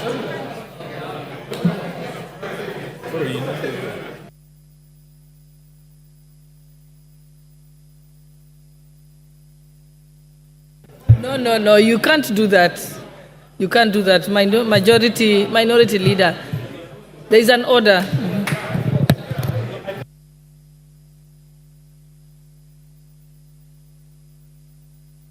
System anyway, Honorable Speaker, I think this is a bill that has been canvassed for a long time in the two houses. It has gone through rigorous scrutiny, and I think it is the right time now for us to bring it to a closer. And I therefore support. Honorable Speaker. Okay, thank you. Can the mover reply?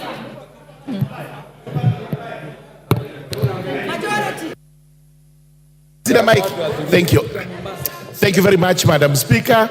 Madam Speaker, allow me to thank everyone who has contributed to this. This is purely routine, and in my view, there is no contention as regards the proposed amendments. With those remarks, I beg to reply.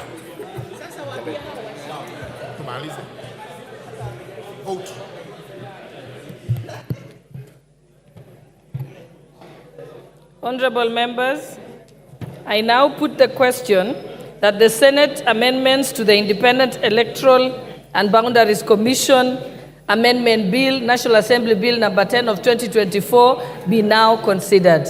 Will as many as of that opinion say aye? Aye. Will as many as of the contrary opinion say nay? The ayes have it.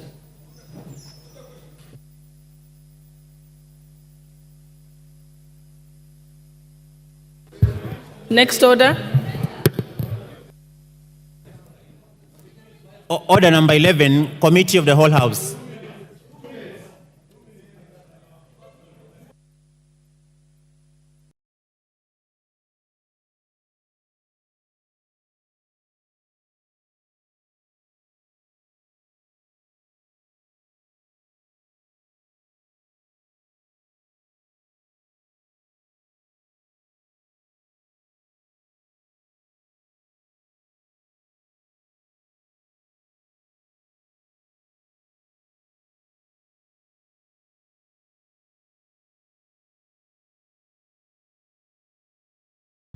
Honorable members, we are in the Committee of the Whole House to consider the Independent Electoral and Boundaries Commission Amendment Bill, National Assembly Bill number 10 of 2024. Senate Amendment to Clause 2, 3, and 7. I propose the question that the Senate amendments to Clause 2, 3, and 7 be now approved. I now put the question that is the Senate amendments to Clause 2, 3, and 7 be now approved. Will as many as of that opinion say aye? Aye. Will as many as of a contrary opinion say nay? The ayes have it. Mover? Chair? Yes. Thank you very much. Honorable Chair, that's a reporting.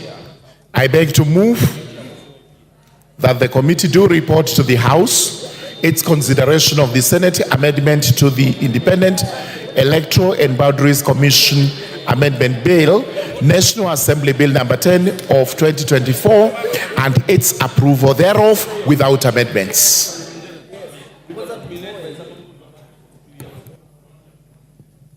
Honorable members, I now put the question, which is that the committee do report to the House its consideration of the Senate amendments to the Independent Electoral and Boundaries Commission Amendment Bill, National Assembly Bill number 10 of 2024, and its approval thereof without amendments. Will as many as have that opinion say aye? Will as many as have a contrary opinion say nay? The ayes have it.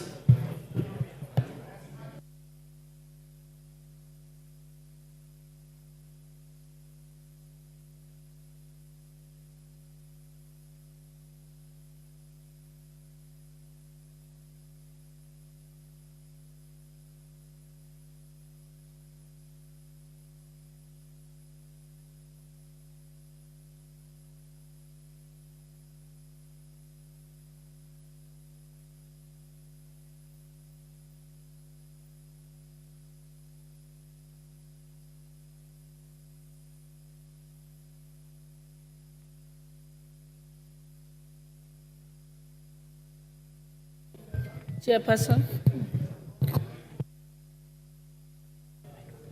Thank you very much. Honorable Speaker, I beg to report that the Committee of the Whole House has considered the Senate amendments to the Independent and Electoral. Honorable Speaker, I would like to take that again.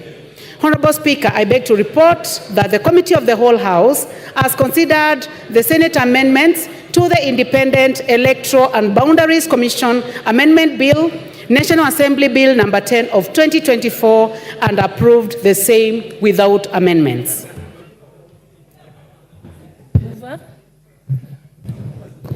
Thank you very much, Madam Speaker. Madam Speaker, I beg to move that the House do agree with the committee in the said report. I also request the Leader of Majority, the Honorable Kimani Ichung'wah, to second the motion for agreement with the report of the Committee of the Whole House. Thank you, Honorable Speaker. I beg to second. Honorable Speaker, just say that this bill, once approved now, sets in motion the process to have a panel to recruit IEBC commissioners.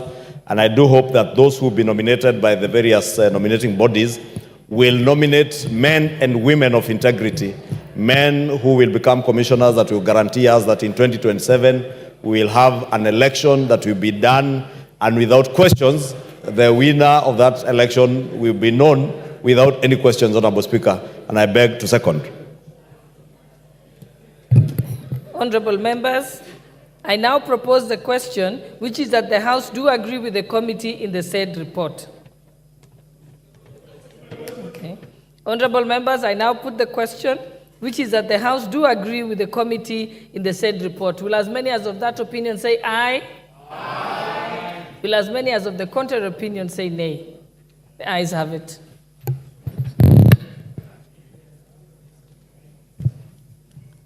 Order number 12. Motion, reports of the Auditor General on the National Government Constituencies Development Fund for 9 constituency in Bungoma County.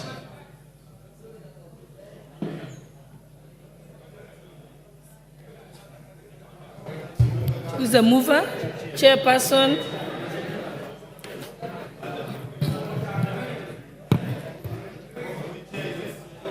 Is the chair of the CDF committee. Okay. Seeing that the chairperson is not here, we can move to the next order. We can defer it to a later time. Okay. Order number 13, motion, public petition on funds spent contrary to the provisions of Article 223 of the Constitution. Chairperson, public petitions. Thank you, Madam Speaker.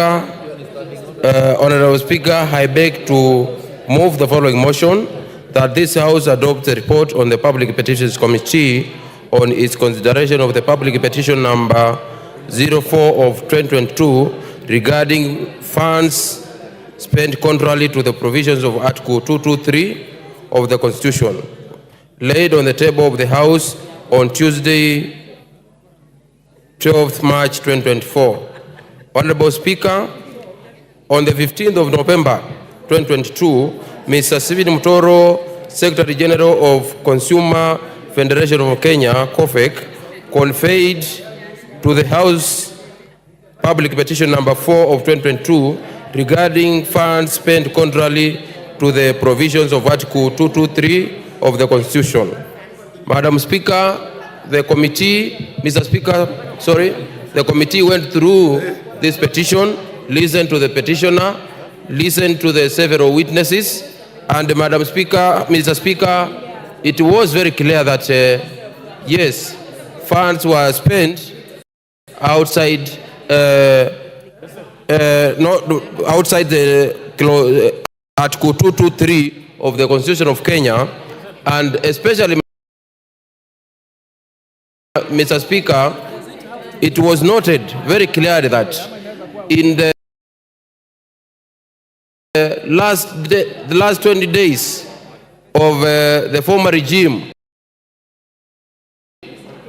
over 14 billion was approved hurriedly and paid without the express authority of the Controller and Auditor General. With that, Mr. Speaker, I beg to move the motion and request the Honorable Janet CNA to second the motion. Thank you, Mr. Speaker.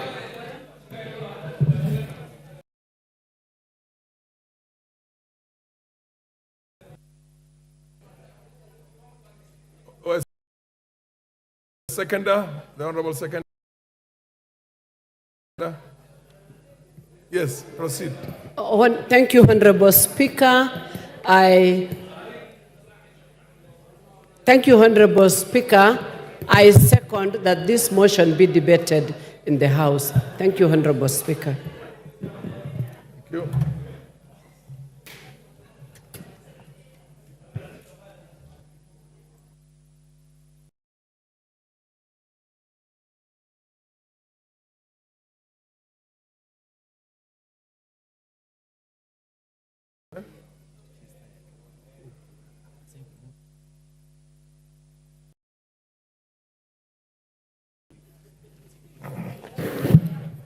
Honorable members, I now propose the question.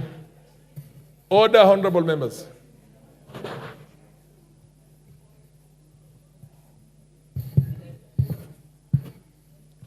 Honorable members, I now propose the question that this House adopts the report of the Public Petitions Committee on its consideration of Public Petition number 4 of 2022 regarding funds spent by the national government contrary to the provisions of Article 223 of the Constitution, laid on the table of the House on Tuesday, the 12th of March, the year 2024. The Honorable... what's your point of order, Honorable? Mr. Speaker, I stand on the point of order number 35. And seeing the House, I don't think we have enough quorum. We don't have quorum. Yes. Indeed, the chair agrees with you. Thank you. Doesn't no need to count. Ring the quorum bell. Ring the quorum bell for 10 minutes.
Majority Leader, order. And the member of parliament, hey, come back. The rules are very clear. Once you're on a division bell, nobody's supposed to leave the house, the chambers. He's not a whip, you're the whip. Only the whip. Order. Order, Honorable Chunga. Honorable Chinga, you are a ranking member. You are somebody very senior in this. You are not the whip. The whip is Osoro and he's here.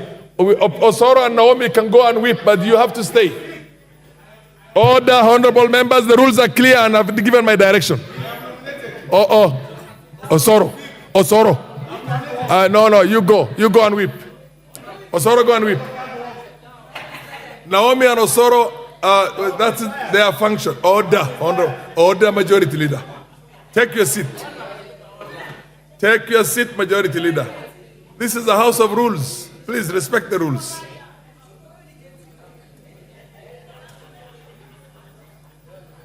Sergeant at Arms, make sure nobody leaves the house until the division bell is, we have done the 10 minutes, and if there's no quorum, then the house will be adjourned. In the meantime, nobody leaves the chambers.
Again, the quorum bell is underway. The House has lacked the required quorum during the proceedings of the House, and this is pursuant to the House Standing Order number 35 that provides if at any time after the chair is taken, a member objects that there is not a quorum present, which is what we have just seen before that a quorum bell, the Speaker shall count the members in the House. If on the count a quorum does not appear to be present, the Speaker shall cause the bell to be rung for 10 minutes. And that is the bell that is currently underway for the members to be able to make their way back to the chambers. The business that was on the floor before that order that the House does not have the required quorum during the proceedings was a motion on the public petitions on funds spent contrary to the provisions of Article 223 of the Constitution. This is a motion that has been moved by the Chairperson, Public Petitions Committee, Honorable Nimrod Mbai, who's also the member for Kitui East. And the committee seeks to have the House adopt the report of the Public Petitions Committee on its consideration of public petitions number 4 of 2022 regarding funds spent by the national government contrary to the provisions of Article 223 of the Constitution that was laid on the table of the House on Tuesday, 12th of March, the year 2022. 2024. The temporary speaker, Honorable Farah Maalim, who sits in the speaker's panel, has directed that quorum bell be rung for the 10 minutes. Remember, once the 10-minute quorum bell lapses, or at the expiration of the 10-minute quorum bell, if the quorum has not been achieved, then the speaker shall adjourn the House until the next sitting without a question put. So that quorum bell is for the members to be able to make back their way into the chambers to enable the House achieve that required number of members for that business of the day to continue. Earlier on, the members considered the Senate amendments to the Independent Electoral and Boundaries Commission Amendment Bill, a bill that is originating from the National Assembly. These are amendments that had been moved or forwarded by the Senate after considering the bill. It is a bill that concerns county governments, and therefore it was moved to the Senate for consideration. The Speaker is addressing the House. Allow me to hand you over back. 26 p.m. And there being no quorum, this House stands adjourned until Tuesday, the 25th of June, the year 2024, at 9:30 a.m. Sorry, 9:30 a.m.